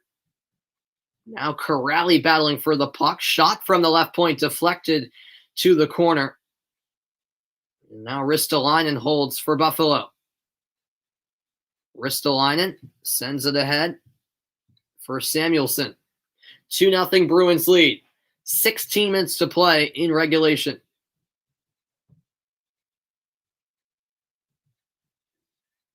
Samuelsson's pass too far ahead for Anders Bjork, the former Boston Bruin. He was involved in that Taylor Hall trade just a little over a week ago. Now Dahlin. This is brought in by Bjork. Shot saved by Rask as Bjork and Corrali go at it. All right, going back to that Bruins schedule. So, yeah, they're at Buffalo Thursday, Friday at 7 p.m. Then Sunday, they're at Pittsburgh at 3. And then Tuesday, same opponent at 7. And then they'll have Buffalo again for 2 more. On the 29th and the 1st, they'll host Buffalo at 7 and 1 p.m. So that's That's quite a lot of Buffalo in the schedule. 5 out of 7 games, including tonight, against the Sabres, with 2 against Pittsburgh in between. There's a battle for the puck along the end boards. Coming away with it is Nick Ritchie. Pass blocked off by Yoki Haru. Here's DeBrusk on the right wing. DeBrusk into the slot. Pad save made by Tokarski. Now off the end boards, it's controlled by Buffalo. Out to center ice. The Sabres just can't seem to maintain possession as Mike Riley brings it in. Riley taps it to DeBrusk. Back to Riley, who holds behind the goal. Looking to backhand it over to Ritchie, but it can't get through. Picked up by Asplund. Asplund all the way, coast to coast. Stop short side. A backhand effort denied by Tuukka Rask, who is holding on to that shutout. Here's Marchand wiggling through as he gets around Colin Miller. Miller, though, tracks back and wins possession of the puck. Sent ahead by Samuelson. The shots on goal, 29-19 Boston. As off the hop, that puck snagged by Rask, who holds on for the stop.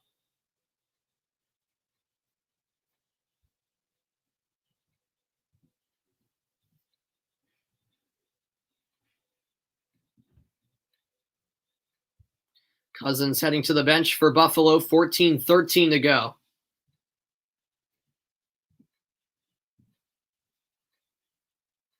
As this face-off will be to the left of Tuukka Rask. Won by the Sabres. In the high slot, here's a shot. Rask was screened. It went wide in the centering pass. Picked up by Bergeron. This puck high into the air. Poked away from Mittelstadt, and here comes Pastrnak. Pastrnak lays it back for Marchand at the line. Now sent low behind the goal. It's Pastrnak.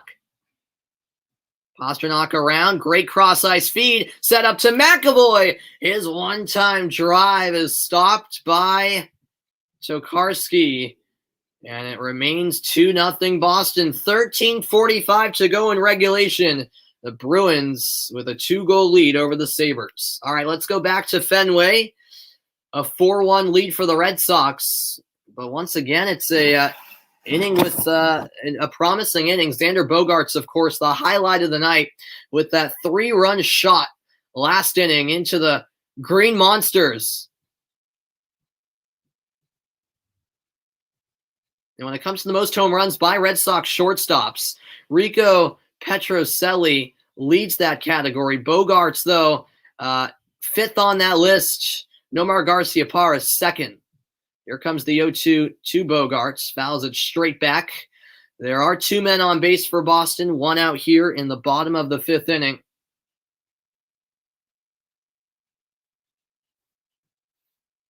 A 4-1 lead for the Red Sox.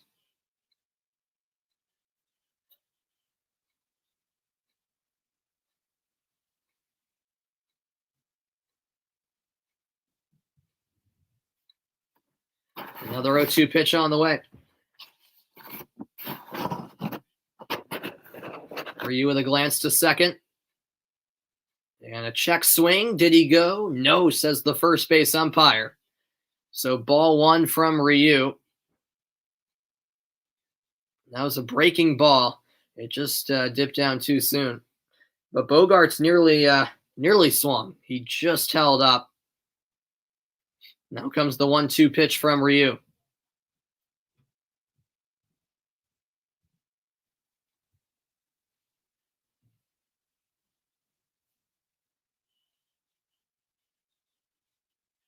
Bogaerts in search of his 3rd hit. The last one was a 3-run home run. But he strikes out with a... No, he fouled that. Excuse me. I spoke too soon. He did tip that. Let's see. Wow. Just barely. Talk about staying alive. The thread of the needle. Yeah, it did slightly tip the bat. So the at-bat continues for Xander. That was the 75th pitch of the night for Ryu.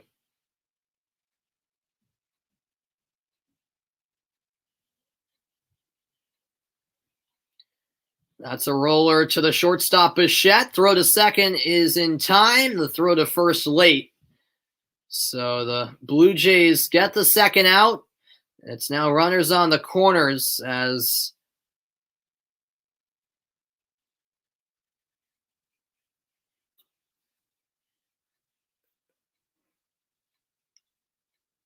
Bichette. Yeah, that was a clean handle. Nicely done by Bo Bichette. He got it to Semien as quick as he could. But then the throw to Guerrero at first was just late. And so with runners on first and third, this brings up Christian Vasquez. Vasquez, who is a solid hitter. 2 away, bottom 5. First pitch is low for ball 1. Vasquez 0 for 2, a fly out and a strikeout tonight. He's had a couple of home runs this season.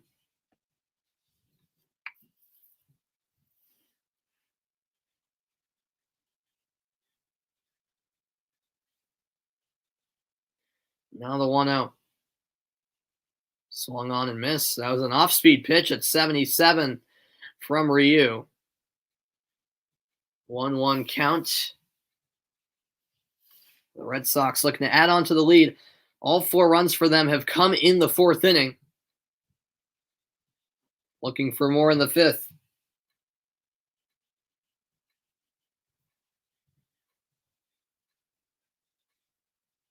That's inside.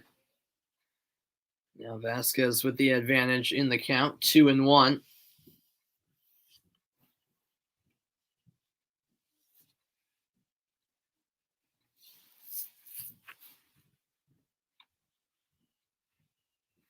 Two men on for Vasquez. Runners on first and third. And that's tipped by Vasquez. You could tell immediately he was frustrated that he swung at that pitch. The count evened up. 80 pitches now for Ryu.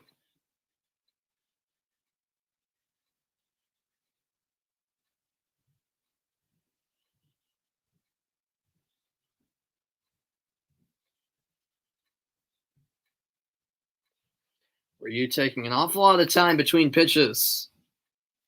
The 2-2 eventually coming. And there it is. A low pitch fouled by Vasquez.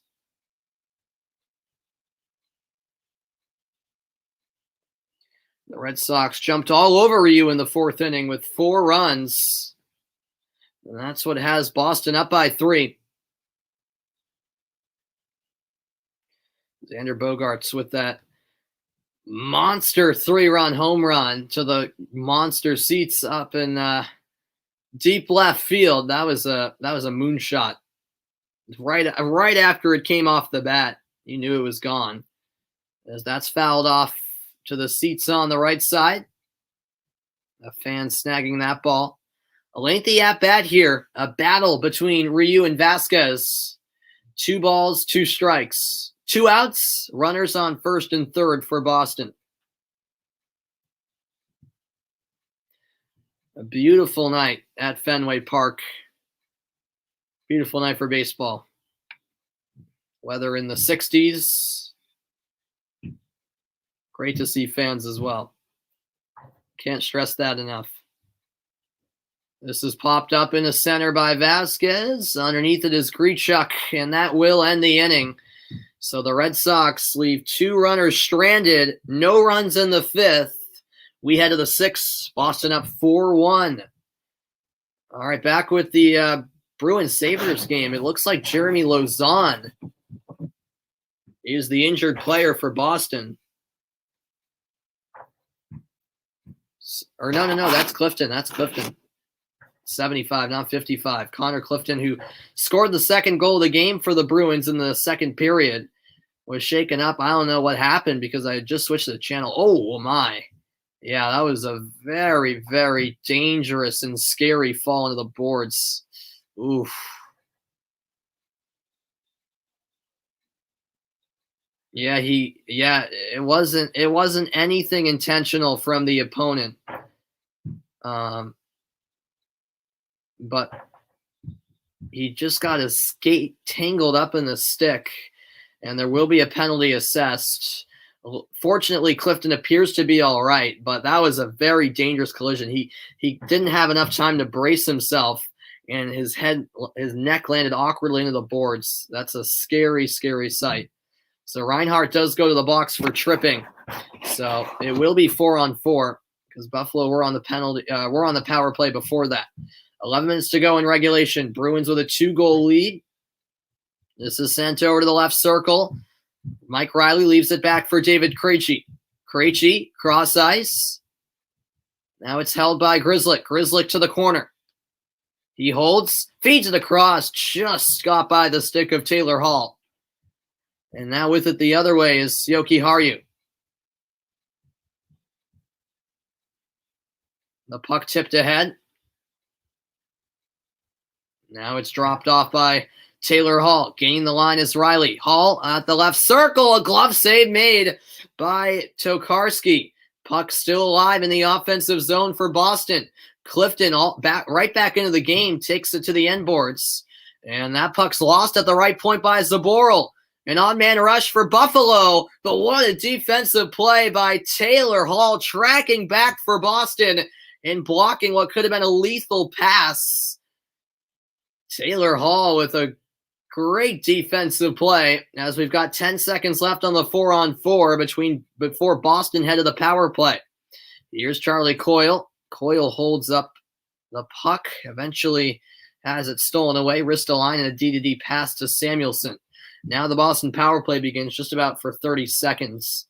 0 for 2 are the Bruins on the power play tonight with 3 shots just past the midway mark of period 3. This is David Pastrnak. Pastrnak trying to keep the puck. Gets it to Lauzon at the left point. Sent cross ice. Back to the near side. And Pasternak's one-timer is smothered by Tokarski with 2 seconds left on the power play. All right, let's go back to that defensive brilliance from Taylor Hall. He came... That's terrific defending. He came back, played it so nicely, reading the pass from Middlestat and blocking off the passing lane. And if that pass had got through, that could have easily been a Buffalo goal. Face-off won by the Bruins. The slap shot by McAvoy saved. And now on the rebound, it's collected by Asplund. Asplund can't clear. The power play is over. Out of the box is Reinhart, bouncing puck behind the cage. Now it comes to McAvoy. McAvoy in the far corner will swing it up to the right point. Cross ice indirect feed to Lauzon. Lauzon around for Marchand. Marchand to Bergeron. Tap back across the line. It's Lauzon. His drive blocked. Back to Lauzon. Another block shot. And now it's picked up by Bryson, who got in the way of that last shot. Now it's Bergeron who had to take it away. Reinhart taps it forward. Here come the Sabres with a chance. The backhand effort, glove short side as Rask is 8:35 away from a shutout victory. 2-0 Bruins leading the Sabres in Buffalo. All right, they head to break. Let's go back to Fenway, shall we? Top of the 6th, and Erod continues to cruise. No men on base, 2 outs. It's Bo Bichette at the plate. He has the lone run for Toronto as a solo home run. Swing and a miss for strike 1. Bichette 1 for 2. That home run is 1 hit tonight.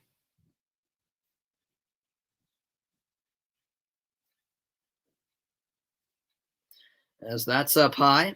Ball 1. The count now even.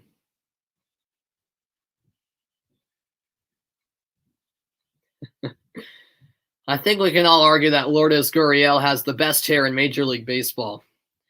I mean, I don't even know how to explain it. You have to see it to believe it. I mean, it's quite something. It really is. That swung on and missed. Strike 2.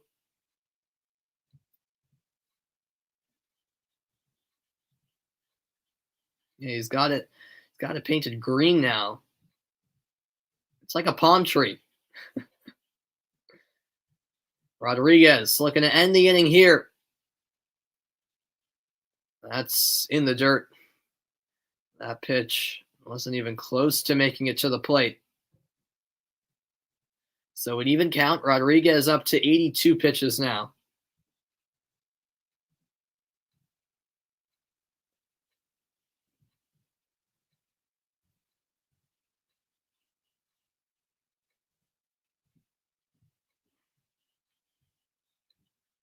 This one, a slow roller. Rodriguez with the barehanded throw in time. What a play by Eduardo Rodriguez. Middle of the sixth, 4-1. Boston lead.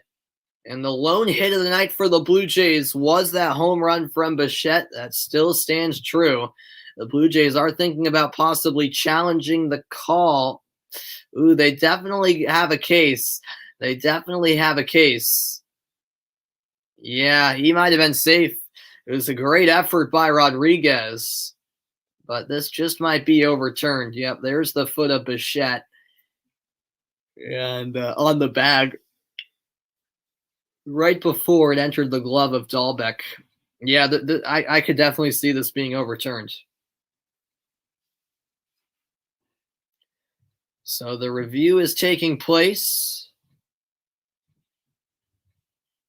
as Toronto decided to challenge the call, understandably so. So not quite the end of the inning yet, as the replay review takes place. Bichette is sure he was safe. He's staying on first until the call is made. And that's how certain he is that it will be overturned. I think it will be too.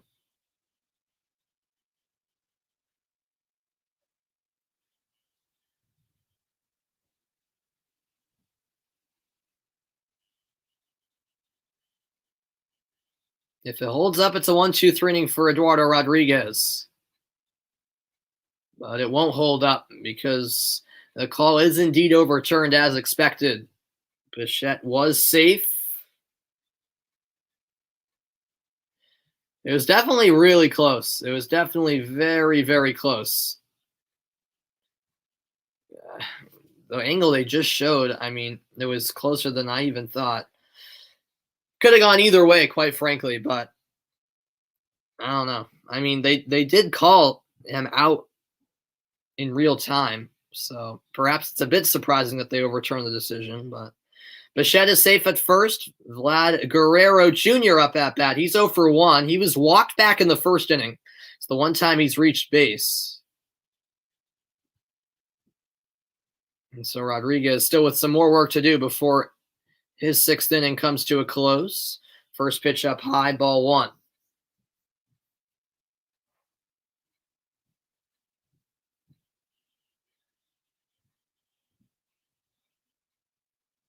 Bichette with the lead at first. So that was the second hit of the game for Toronto. Bichette has both of them, a home run and now that single.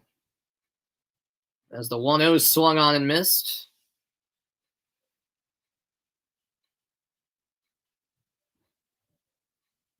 Appreciate you guys tuning in tonight. A night of Boston sports coverage with both the Red Sox and Bruins in action.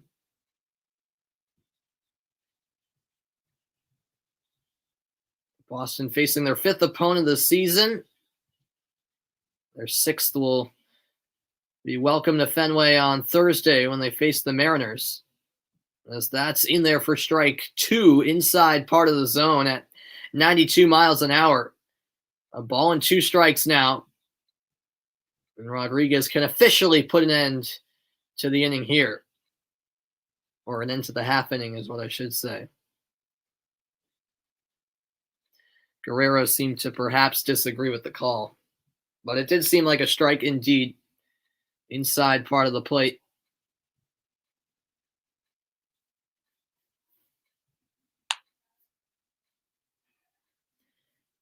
And Rodriguez quickly throws over to first. Bichette is alert. Bichette has attempted to steal a base 3 times this season. He's been successful all 3 times. So 3 stolen bases so far. And the way this game is going for the Blue Jays, where hits have been hard to come by, I wouldn't be surprised. Well, there's now 2 strikes actually, so he's going to take off either way. But if there was 1 out, for example, I wouldn't be surprised if he tried to take off for the steal. As that's fouled off. The at-bat will continue. Guerrero battling Rodriguez. The 90th pitch of the night for Erod is on the way next. On deck for the Blue Jays is Grichuk. Toronto, at least beginning their season with home games at their spring training facility in Florida. I think at least until late May, and then they could possibly return to Toronto. It depends.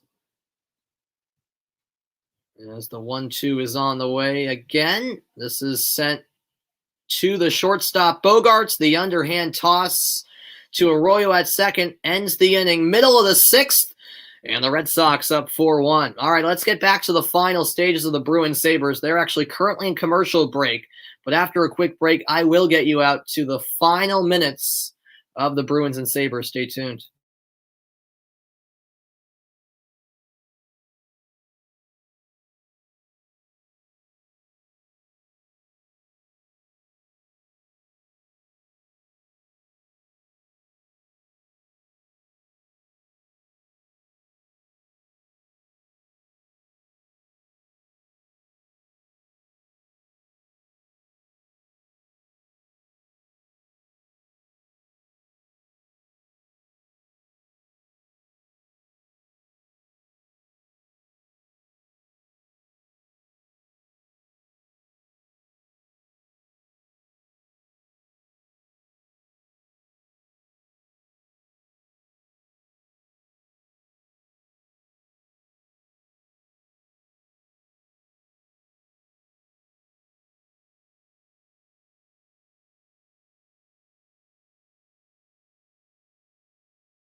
Welcome back in, everybody. So for those of you just tuning in, the Bruins have a 2-0 lead over the Sabres. Marchand scored his 24th goal of the season.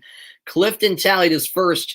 4 other players with 1 assist each. The Sabres have been 0 for 4 on the power play tonight. The shots on goal, 35-28 in favor of Boston. We are into the final 5. Yeah, looks like the Bruins are going to close out for the victory, as we've got under 5 to go in period 3. A 2-0 game. Here are the Sabres in the offensive zone. Spinning around is Middlestat.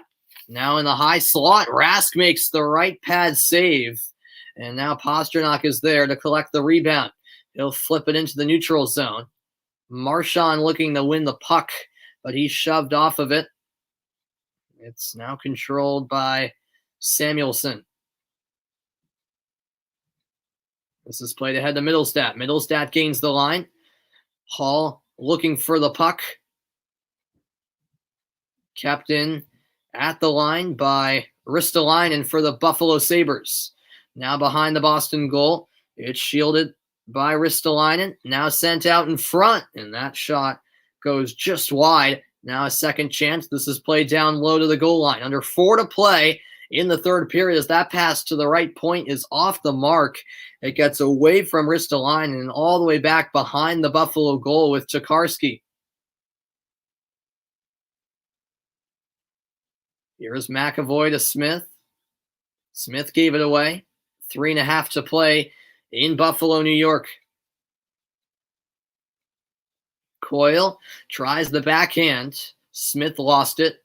Sent back to the Boston zone, and McAvoy's there for the Bruins. McAvoy will sling it over to the Buffalo zone. Time running out for the home team, who've had a really, really rough season. And the same story tonight, as they have gone 0 for 4 on the power play. That shot on the backhand Snagged by the glove of Rask. He makes the stop with 3:01 to play.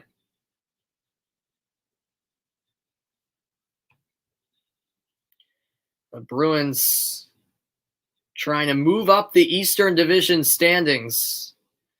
They currently sit fourth, but it's awfully close. And just three and a half weeks, I think, left in the regular season. A penalty has been assessed, by the way.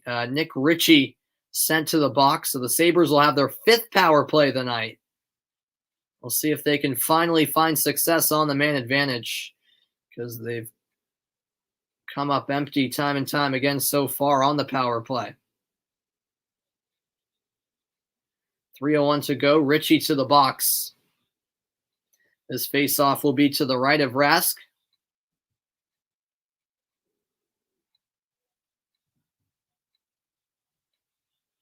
And a timeout's called by Buffalo. As I mentioned, the Sabres 0 for 4 on the power play with 5 shots. So the Sabres will talk things over. It's not done yet. This is their chance. They've got a power play down by 2 with 3 minutes left. They still have a chance. If they can score quickly here on the power play, then certainly they'll have an opportunity to apply the pressure late. But how about Tuukka Rask tonight? He's been solid all evening long, making some nice stops, and has never really been phased tonight. He's made some really nice stops, actually. He had that miraculous save in the first period. That was his one huge save of the night. He's had a few other nice ones as well. Still 3 more minutes of work to do, though, but Rask on the verge of a shutout victory. 32 saves tonight on 32 shots. As this draw will be to the right of Tuukka. It was won by Bergeron, but the puck fought for along the end boards. Ristolainen was there. And McAvoy caught a stick to the face there. And will there be a penalty against the Sabres? I think so.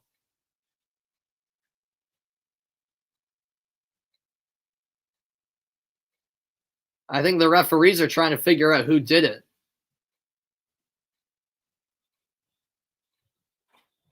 But no, they're not going to call a penalty here.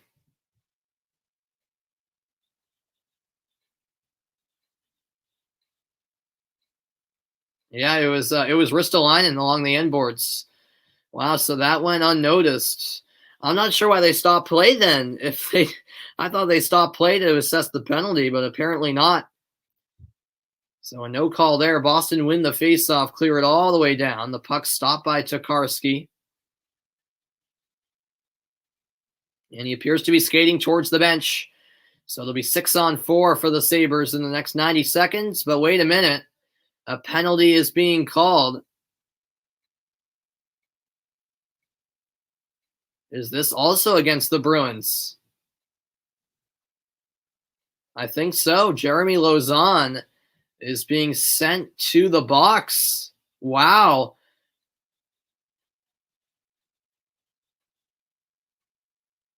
Yeah, 2-minute roughing penalty. Let's see about this.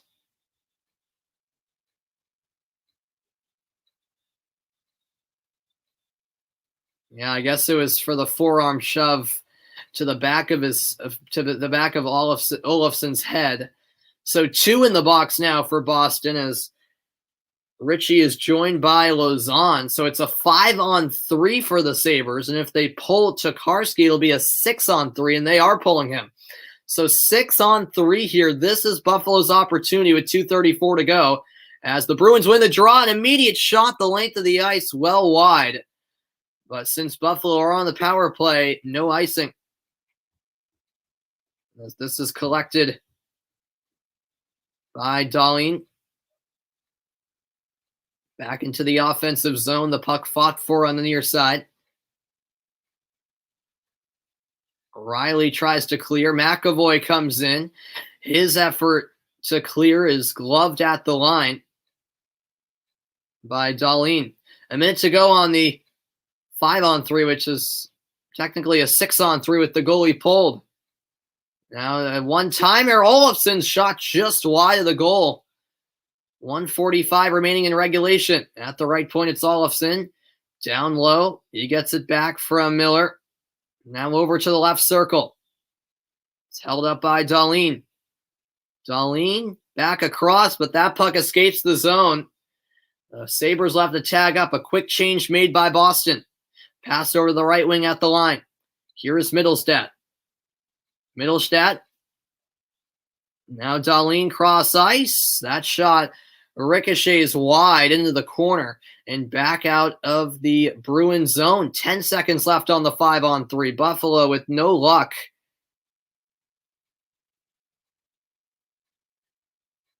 That's sent down. And we now go to a 5-on-4. Ritchie's out of the box. 25 seconds for Buffalo on the power play. 55 seconds left in the game. And a too many men on the ice penalty will be called against the Sabres here. Wow. Buffalo just shooting themselves in the foot. They had a chance there with a 6-on-3 essentially since they pulled Tokarski. But now they are penalized for too many men on the ice. Let's count it.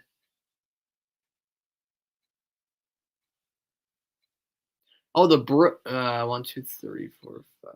Yeah, it was Buffalo. 1, 2, 3, 4, 5, 6. Yeah, they had 7 on the ice instead of 6.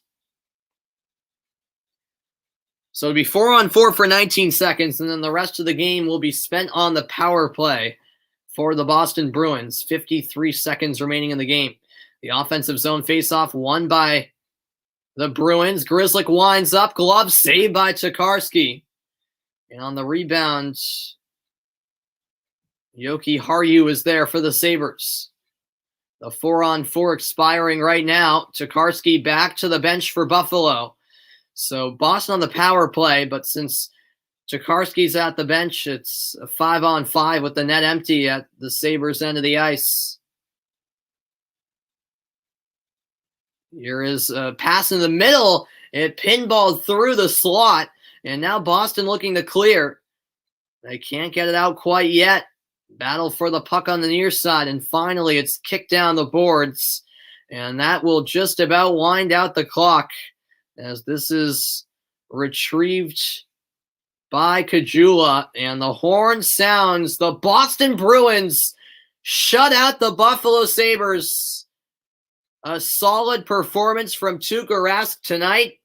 32 saves tonight, and it's actually his very first shutout of the season, the 51st of his career, as the Bruins defeat the Sabres 2-0 in the first of 3 consecutive matchups between these two teams in Buffalo. So the Boston Bruins get the job done.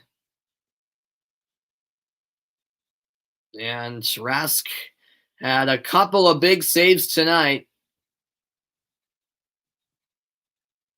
And the most incredible one was when Ristolainen had his shot saved, and then Rask quickly responded by diving short side to make a left-hand save to deny Ristolainen. Just an unbelievable stop by Tuukka.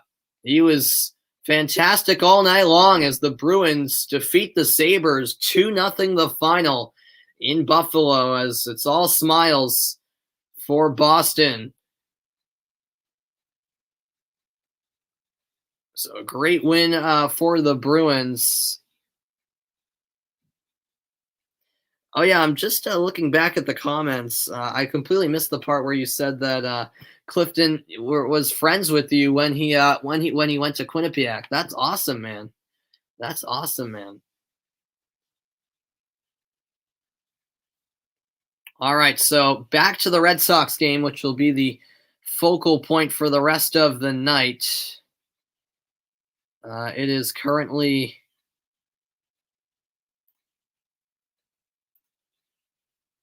a 4-2 lead. The Blue Jays did score a run while I was over at the Bruins game. We go to the top of the 7th, so Rodriguez finishes with 6 innings pitched. Lourdes Gurriel at the plate. He's 0 for 2. So I'm just going to adjust everything here as the rest of the broadcast will be focused primarily on the Reds, or rather, fully on the Red Sox. Appreciate you guys tuning in tonight. So 4-2 game. This should be an interesting final 3 innings. As I work on getting the scoreboard up here. Here comes the 1-1. Matt Andriese, first one out of the bullpen for the Sox. That's just outside for ball 2. Darwinzon Hernandez, the lefty, is getting loose in the Red Sox bullpen currently. So we'll see if Andriese can go the whole inning. As the 2-1 is a check swing fouled off by Gurriel. Count now even.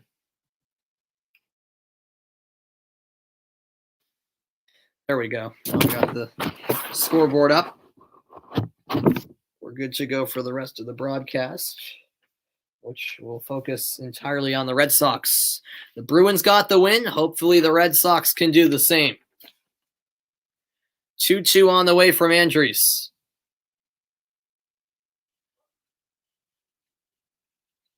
That's popped up towards first base. Dahlbeck underneath it for out number 1.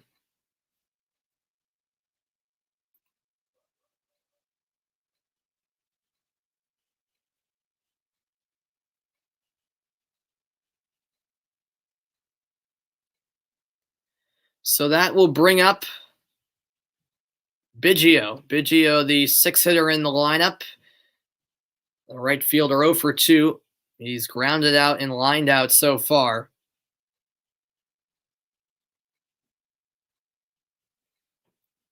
Here comes the first pitch to Biggio. Swung on and missed. That was a off-speed breaking ball. Dipped down at the last second. First of a short 2-game series between these two teams. As the 0-1 is upstairs. Red Sox lead by 2. By the way, the second Toronto run that was scored while I was away was courtesy of a Randall Grichuk solo home run. So both runs for Toronto tonight have been courtesy of solo home runs. This is a grounder up the middle. Bogarts is onto it. And the throw to first is there for the second out. Andriese looking for a smooth 1-2-3 inning. Yeah, that was a great game by the Bruins. Exactly what I wanted from them. You know, we can't lose to Buffalo. Hopefully we can sweep them in this 3-game series we have with the Sabres. But yeah, that was a fantastic game by the Bruins. Great performance by Rask. Big shutout indeed. You know, that's what we need. We need more shutouts because, you know, our offense is all right. 5-on-5, it's not great. So the better we do defensively, the better shape we'll be in. As Espinal comes up to the plate for Toronto. Oh no, rather we've got a pinch hitter into the game. I apologize. It's Rowdy Tellez. So Tellez, the pinch hitter, is into the game, folks. This is a veteran player. I don't know how long he's been in the league, but I know he's been in the league for a while. He's been around for quite a while, as the first pitch is in there for strike 1. Andriese looking for a 1-2-3 7th inning. As Rodriguez went 6 innings. That's fouled by Tellez. 0-2 is the count.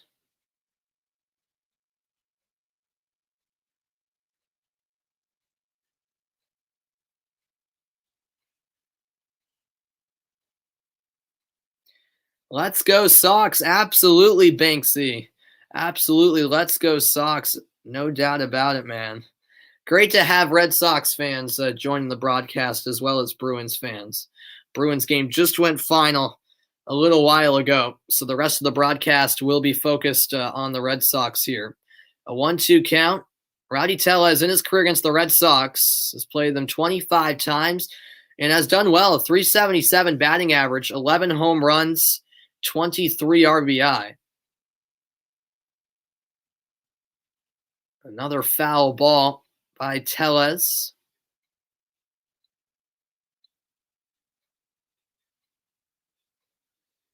As Andrius looks to take us to the 7th inning stretch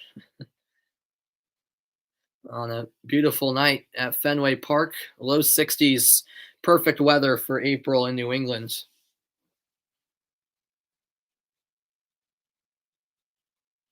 A 2-run lead for Boston.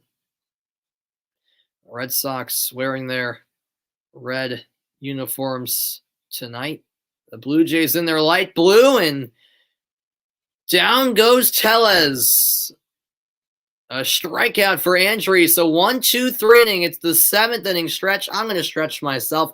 You guys do the same. I'll be back for the bottom of the 7th next. Stay tuned.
Welcome back, everybody. Hope you got your stretch in here in the middle of the 7th as we go to the bottom half of the inning. The Red Sox with a 4-2 lead over Toronto in the first of a short 2-game series at Fenway Park between these two teams.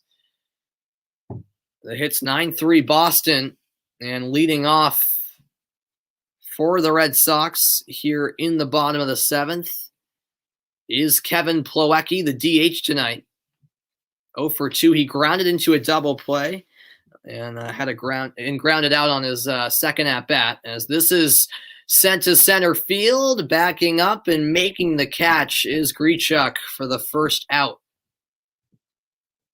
Well, that had potential off the bat, but didn't have as much distance as maybe initially anticipated. They're having some defensive changes. Tellez is now at first, and so Guerrero has moved over to third, and Espinal is done for the night. So those are the defensive changes made by the Blue Jays.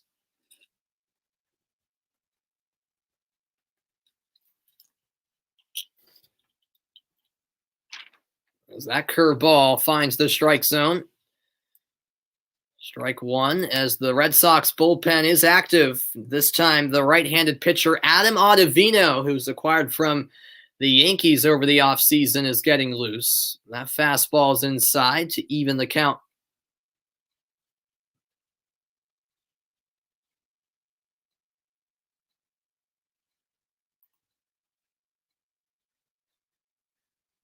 One pitch, swung on and missed. By the way, it's Payamps on the mound for the Blue Jays. He replaced Ryu last inning. And he's in here for the 7th. I think I'm pronouncing that right. Hopefully. Fastball's outside. 2-2 count.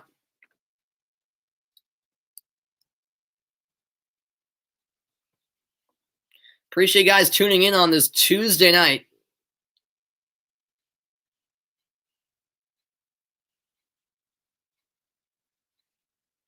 Another pitch outside for ball 3. The Blue Jays bullpen is also busy. Anthony Castro, the right-handed pitcher, is currently getting loose. That swung on and missed. How about that pitch from Payamps? 2 away in the bottom of the 7th inning.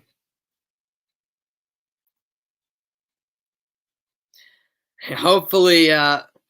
Oh, yeah. Bogey did hit a bomb. Yeah, yep. Hopefully he can hit another one. I mean, yeah, that was a moonshot to the Green Monsters. Yeah, absolutely. Back in the 4th inning, that 3-run home run accounted for 3 of the 4 runs that came in that 4th inning. All 4 runs for the Red Sox in this game came in that single inning. Here's Christian Arroyo for the Red Sox. After Hernandez struck out, 1-1 count as that pitch is in the dirt. Yeah, Bogarts will probably come up in the 8th inning. He's the number 4 hitter. Unless, maybe Arroyo can get on base here. That pitch well inside. 2-1 count now. Martinez due up next for Boston.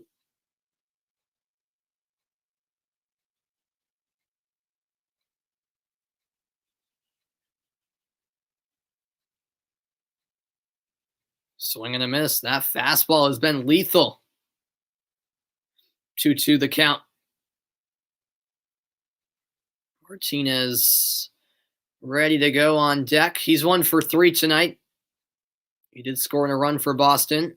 As that's hit up the middle. What a play. The throw to first, though, off the mark.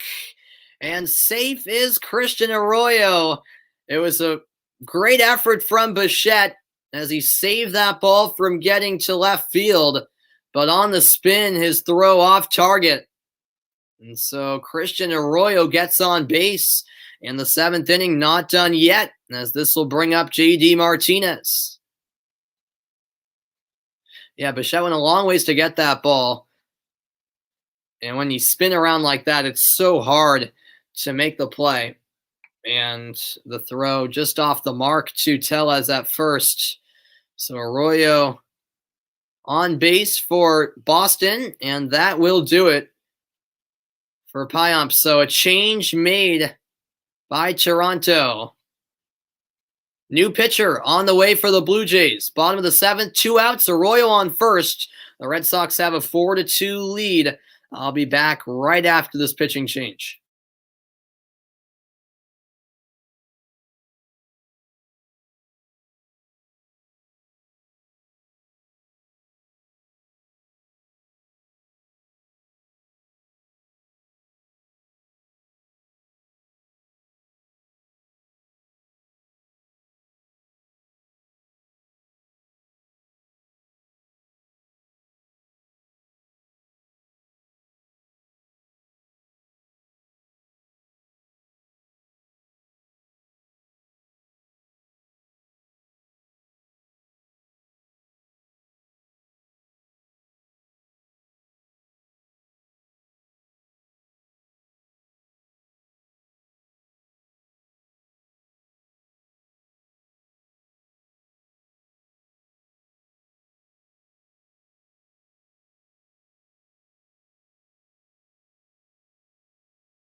Welcome back in, everybody. Yeah, that's a good question.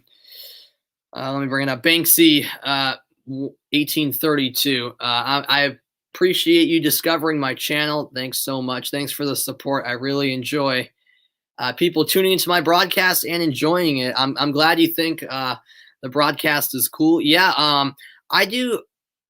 I do. When it comes to Red Sox games, I am a big Red Sox fan. I am from Boston. I'm a big Boston sports fan. So when it comes to Red Sox games, it depends, how many I do. Right now I've been able to do a few. It's school vacation week for me. It's April school break, so I'm finally able to call some games without having a ton of schoolwork. Um, but yeah, so I try. There's not really any particular,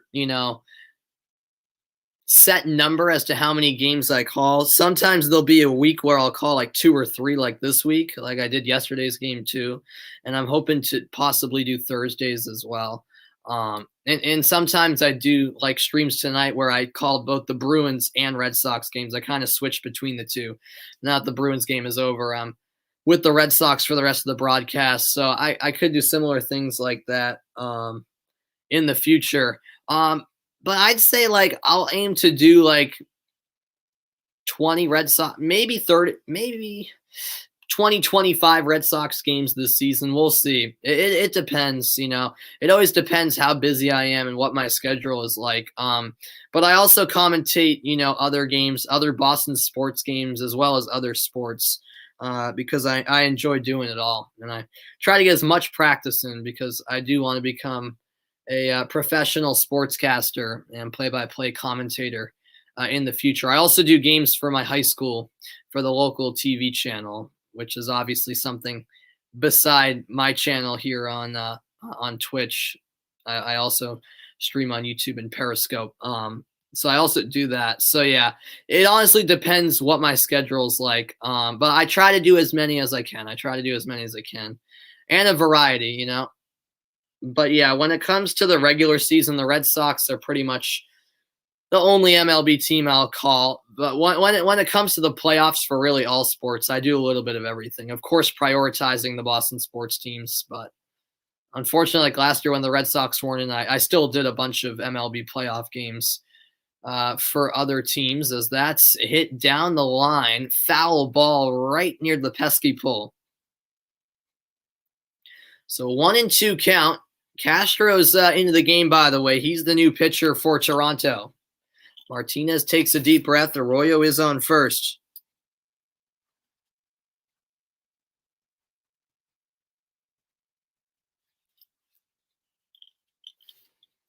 Castro takes the sign, ready to deliver.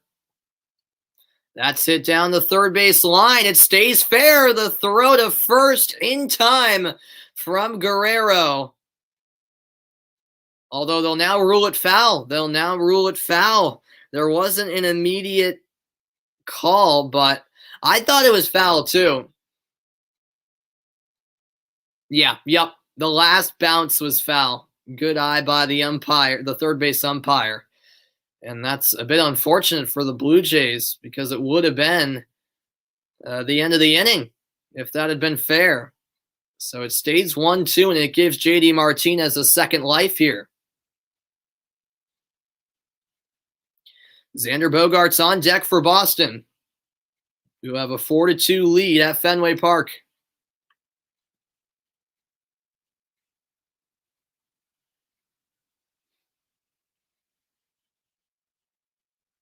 Here comes the pitch from Castro.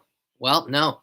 He'll fake it and throw to first to check on Arroyo. Arroyo has just 2 stolen bases in his entire career.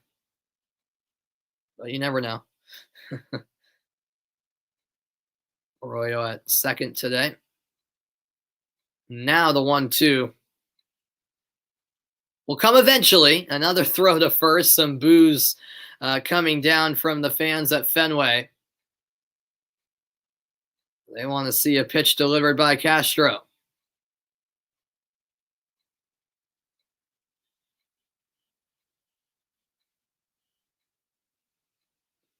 And so here it finally comes, I hope.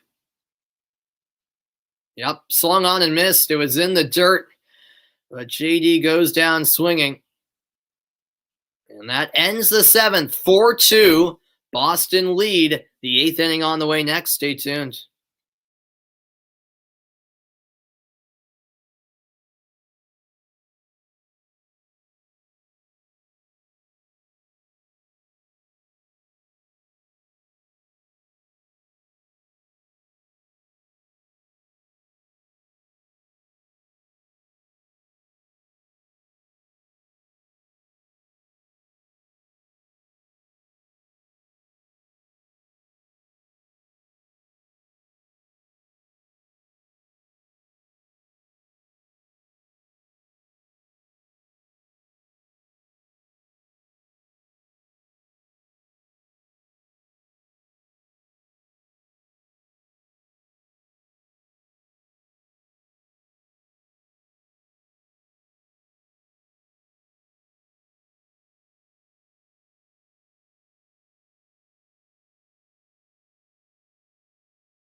Welcome back. We head to inning number 8 at Fenway Park.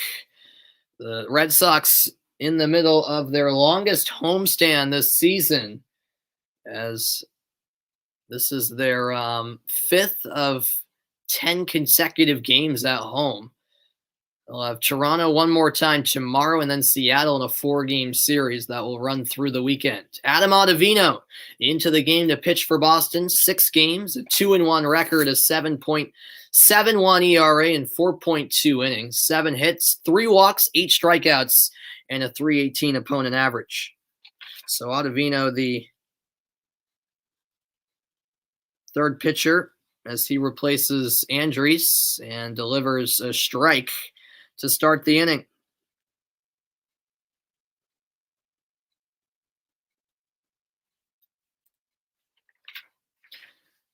Oh, 1 count.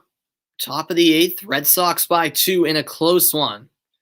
This is kind of played out as expected. 2 great pitchers on the mound tonight, as that's a grounder dealt with by Arroyo. And the throw to Dahlbeck is in time for out number 1.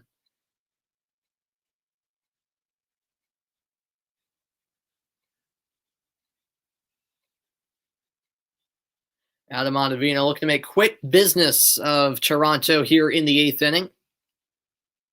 Up to the plate comes Danny Jansen, the catcher. 0 for 2. He's popped out and flew out as he looks to get on base for the first time tonight. First pitch is a ball outside.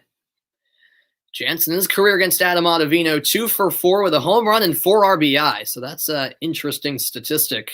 Jansen has struggled hitting the ball this season, but he has found success in a small sample size against Ottavino, who he faces here. The 1-0 just inside and nearly nicked him.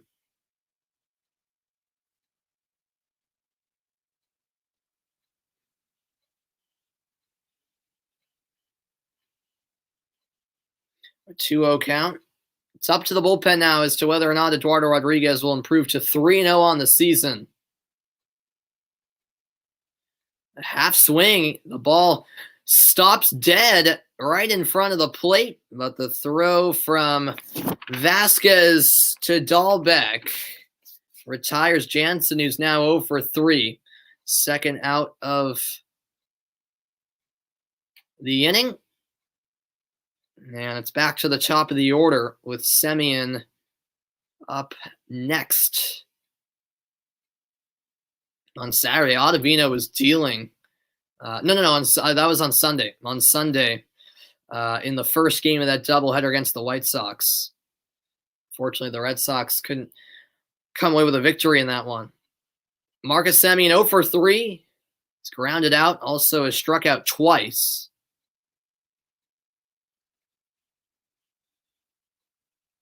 That curveball called a strike. Outside part of the plate. Rafael Dolis, the righty, is getting loose in the Blue Jays bullpen. So we could expect to see him in the bottom half of the inning. 1-1 outside this time. Yeah, Ottavino was involved in a rare deal between the rivals, the Red Sox and Yankees. It was actually the first deal made between the two teams since Babe Ruth. It pretty much never happens. That's why it was pretty surprising, as this curveball is popped foul to the left side, and near the Blue Jays dugout, reaching out but not getting there, was Gonzalez.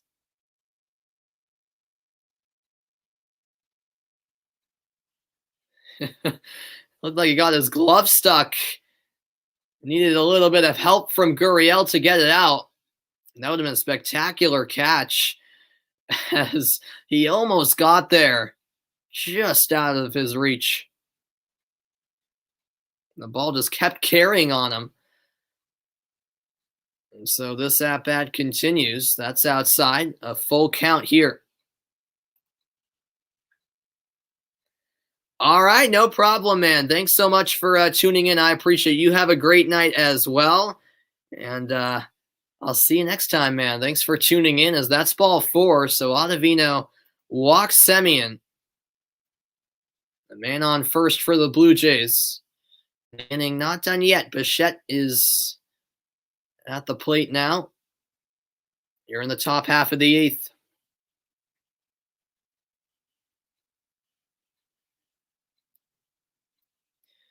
Bichette's really been the only one hot for Toronto on offense. He's 2 for 3.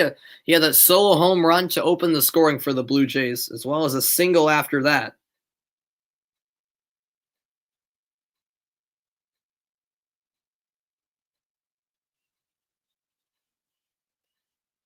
That slider's outside for ball 1. Bichette in his career against Adam Ottavino, 0 for 2. 2 walks and a strikeout, as Vasquez will head to the mound to have a word with Ottavino. A very quick visit. Ball and no strikes. Appreciate all of you guys who've stopped by tonight. Hope you guys are enjoying the broadcast.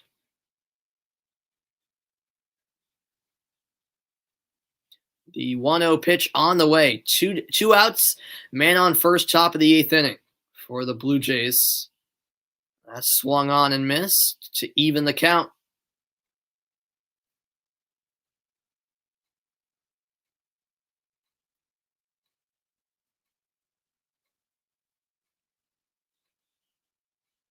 Semien on first for Toronto.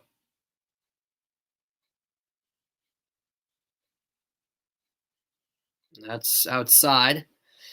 Ottavino's has just lost his command a little bit. It looked like a 1-2-3 inning was a real possibility just minutes ago. All of a sudden, things getting a little nervy. Not too nervy, but the tying run, after all, is at the plate for Toronto. 2-1.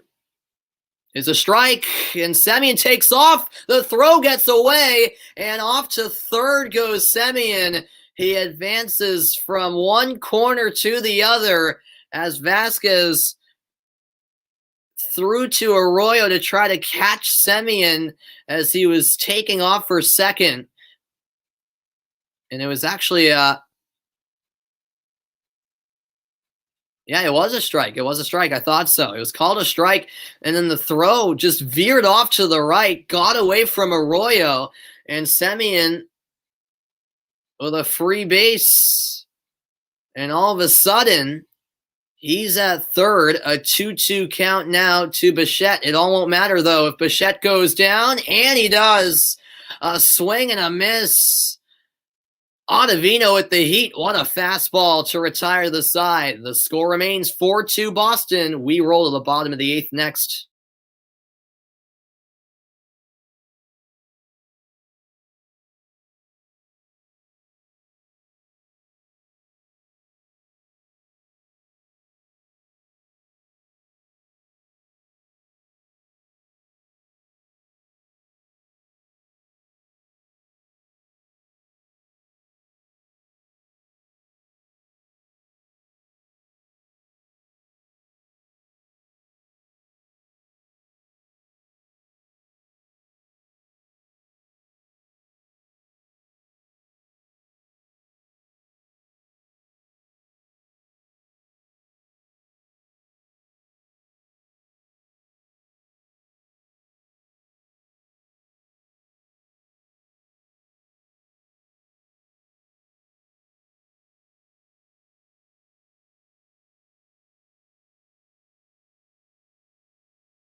All right, to the bottom of the eighth we go. It's a 4-2 lead for the Red Sox over the Blue Jays.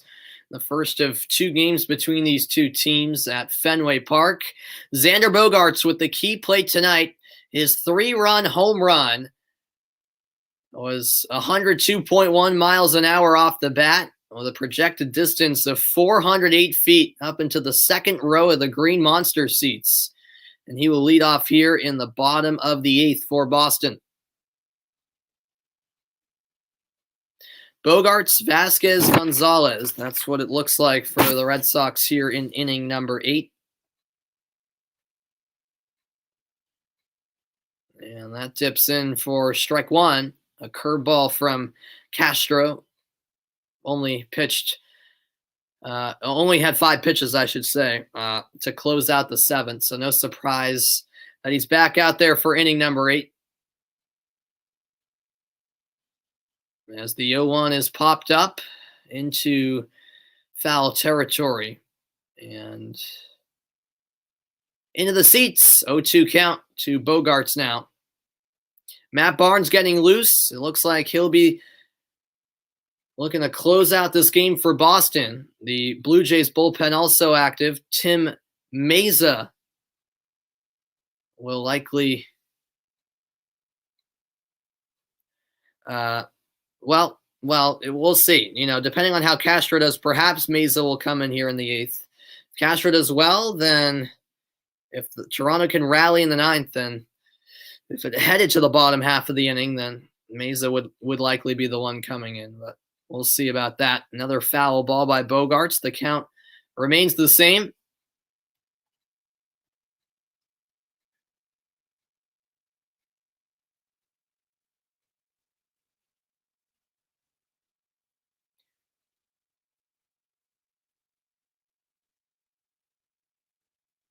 The 0-2 delivery. Swung on and missed. Down and away. But Bogaerts comes up empty-handed. 1 out in the 8th. Up comes Christian Vasquez.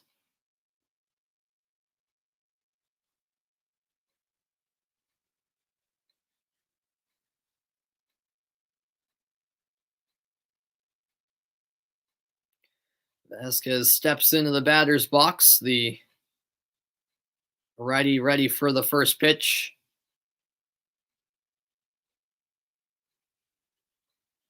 That's inside. Castro going with the curveball. Not enough curve that time. Vasquez is 0 for 3. It's been a quiet night for him. 2 flyouts and a strikeout.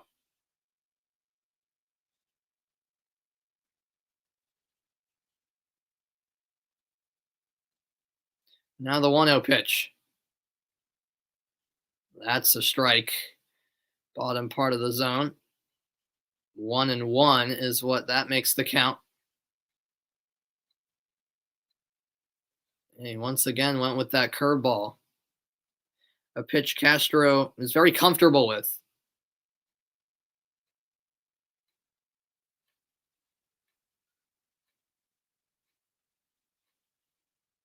That's a roller to Bichette. And he throws to Tellez for the second out. Up now, Marwin Gonzalez.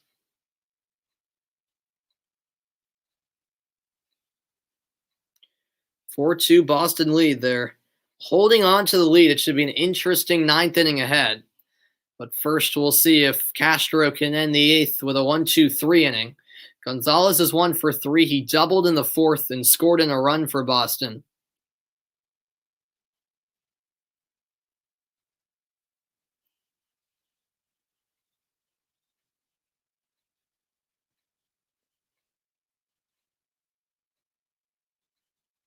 As he drives this one down the first base line. A nice play, though, by Tellez, who flips it to Castro for the 1-2-3 inning. We head to the ninth. 4-2 Boston. Can they close it out? We'll see next. Stay tuned.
Final inning is here, and the Red Sox have a 2-run lead at Fenway Park. Can they close it out?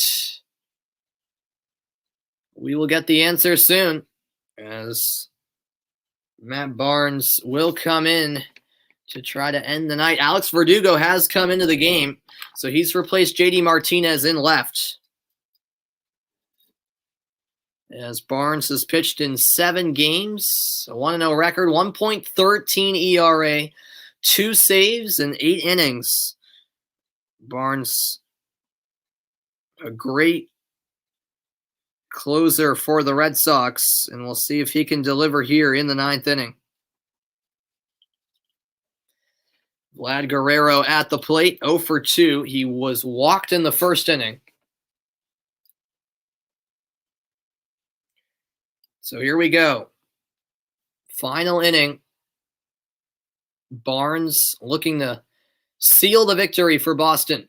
First pitch swung on up the middle. There is Arroyo, and the throw to Dahlbeck is there for out number 1. What a play by Arroyo at first, and then Dahlbeck dealing with the short hop.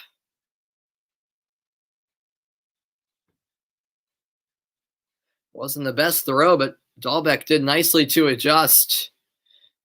And after 1 pitch, 1 away here in the 9th.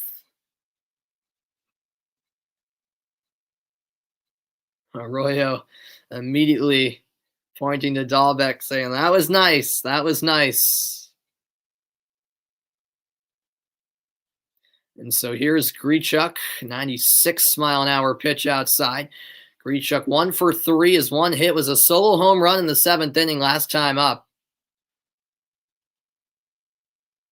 Toronto trailing by 2. That is a strike. A fastball from Barnes evens the count.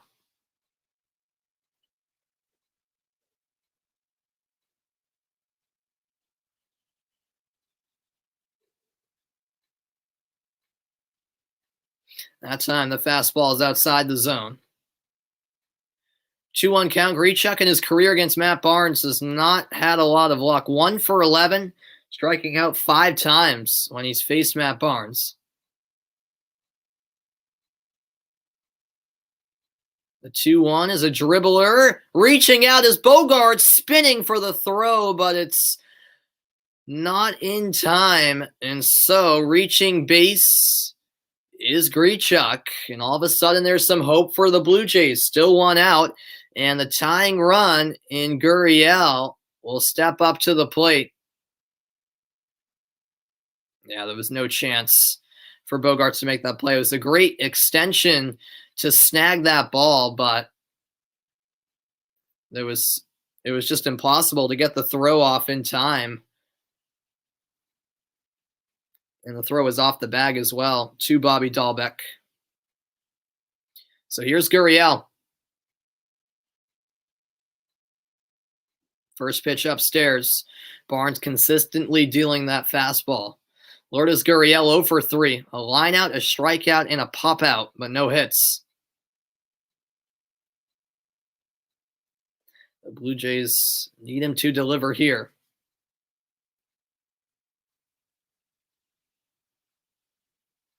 The 1-0, called a strike. That's been called a strike all night long, even though it did appear to be just outside. Even count at 1 apiece.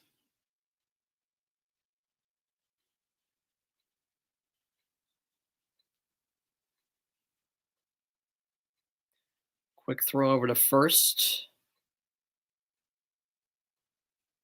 Grichuk's had 21 stolen bases in his career on 35 attempts. It'd be risky to take off for second at this time in the game, but maybe it would be a risk worth taking. Another fastball outside from Barnes. 2 balls and a strike.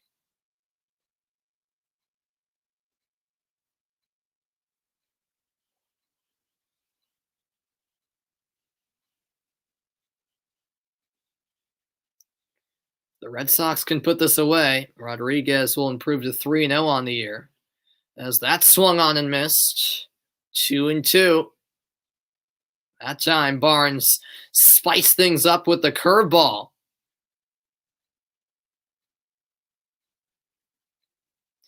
Up and away as Gurriel swung through it.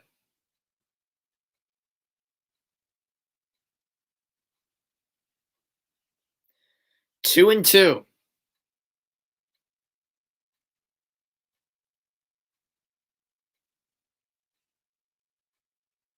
He struck him out. Down looking goes Gurriel, and it's a huge strikeout for Matt Barnes. 2 away here in the top of the 9th inning.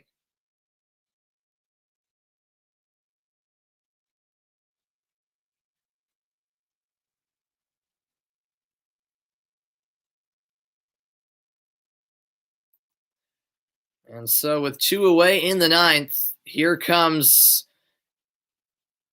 Biggio. He's 0 for 3, a pair of groundouts and a lineout as he faces Barnes, and Barnes is 1 out away from a save as that's inside. Didn't get the call. Ball 1. Biggio is the tying run here. At first base is Grichuk.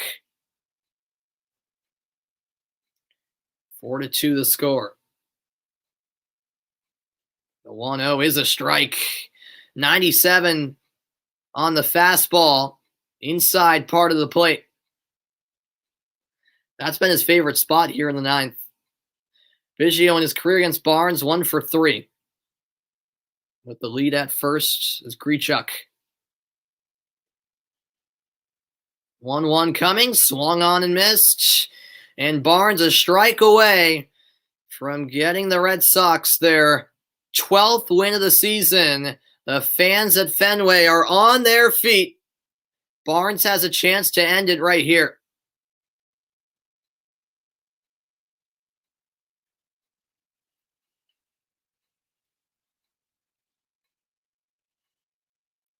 It's a high fly ball to left field. Verdugo is there, and he's underneath it for out number 3. The Boston Red Sox have defeated the Toronto Blue Jays 4-2, the final score.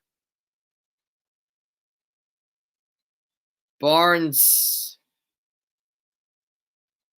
once again, having no problem in that closer role.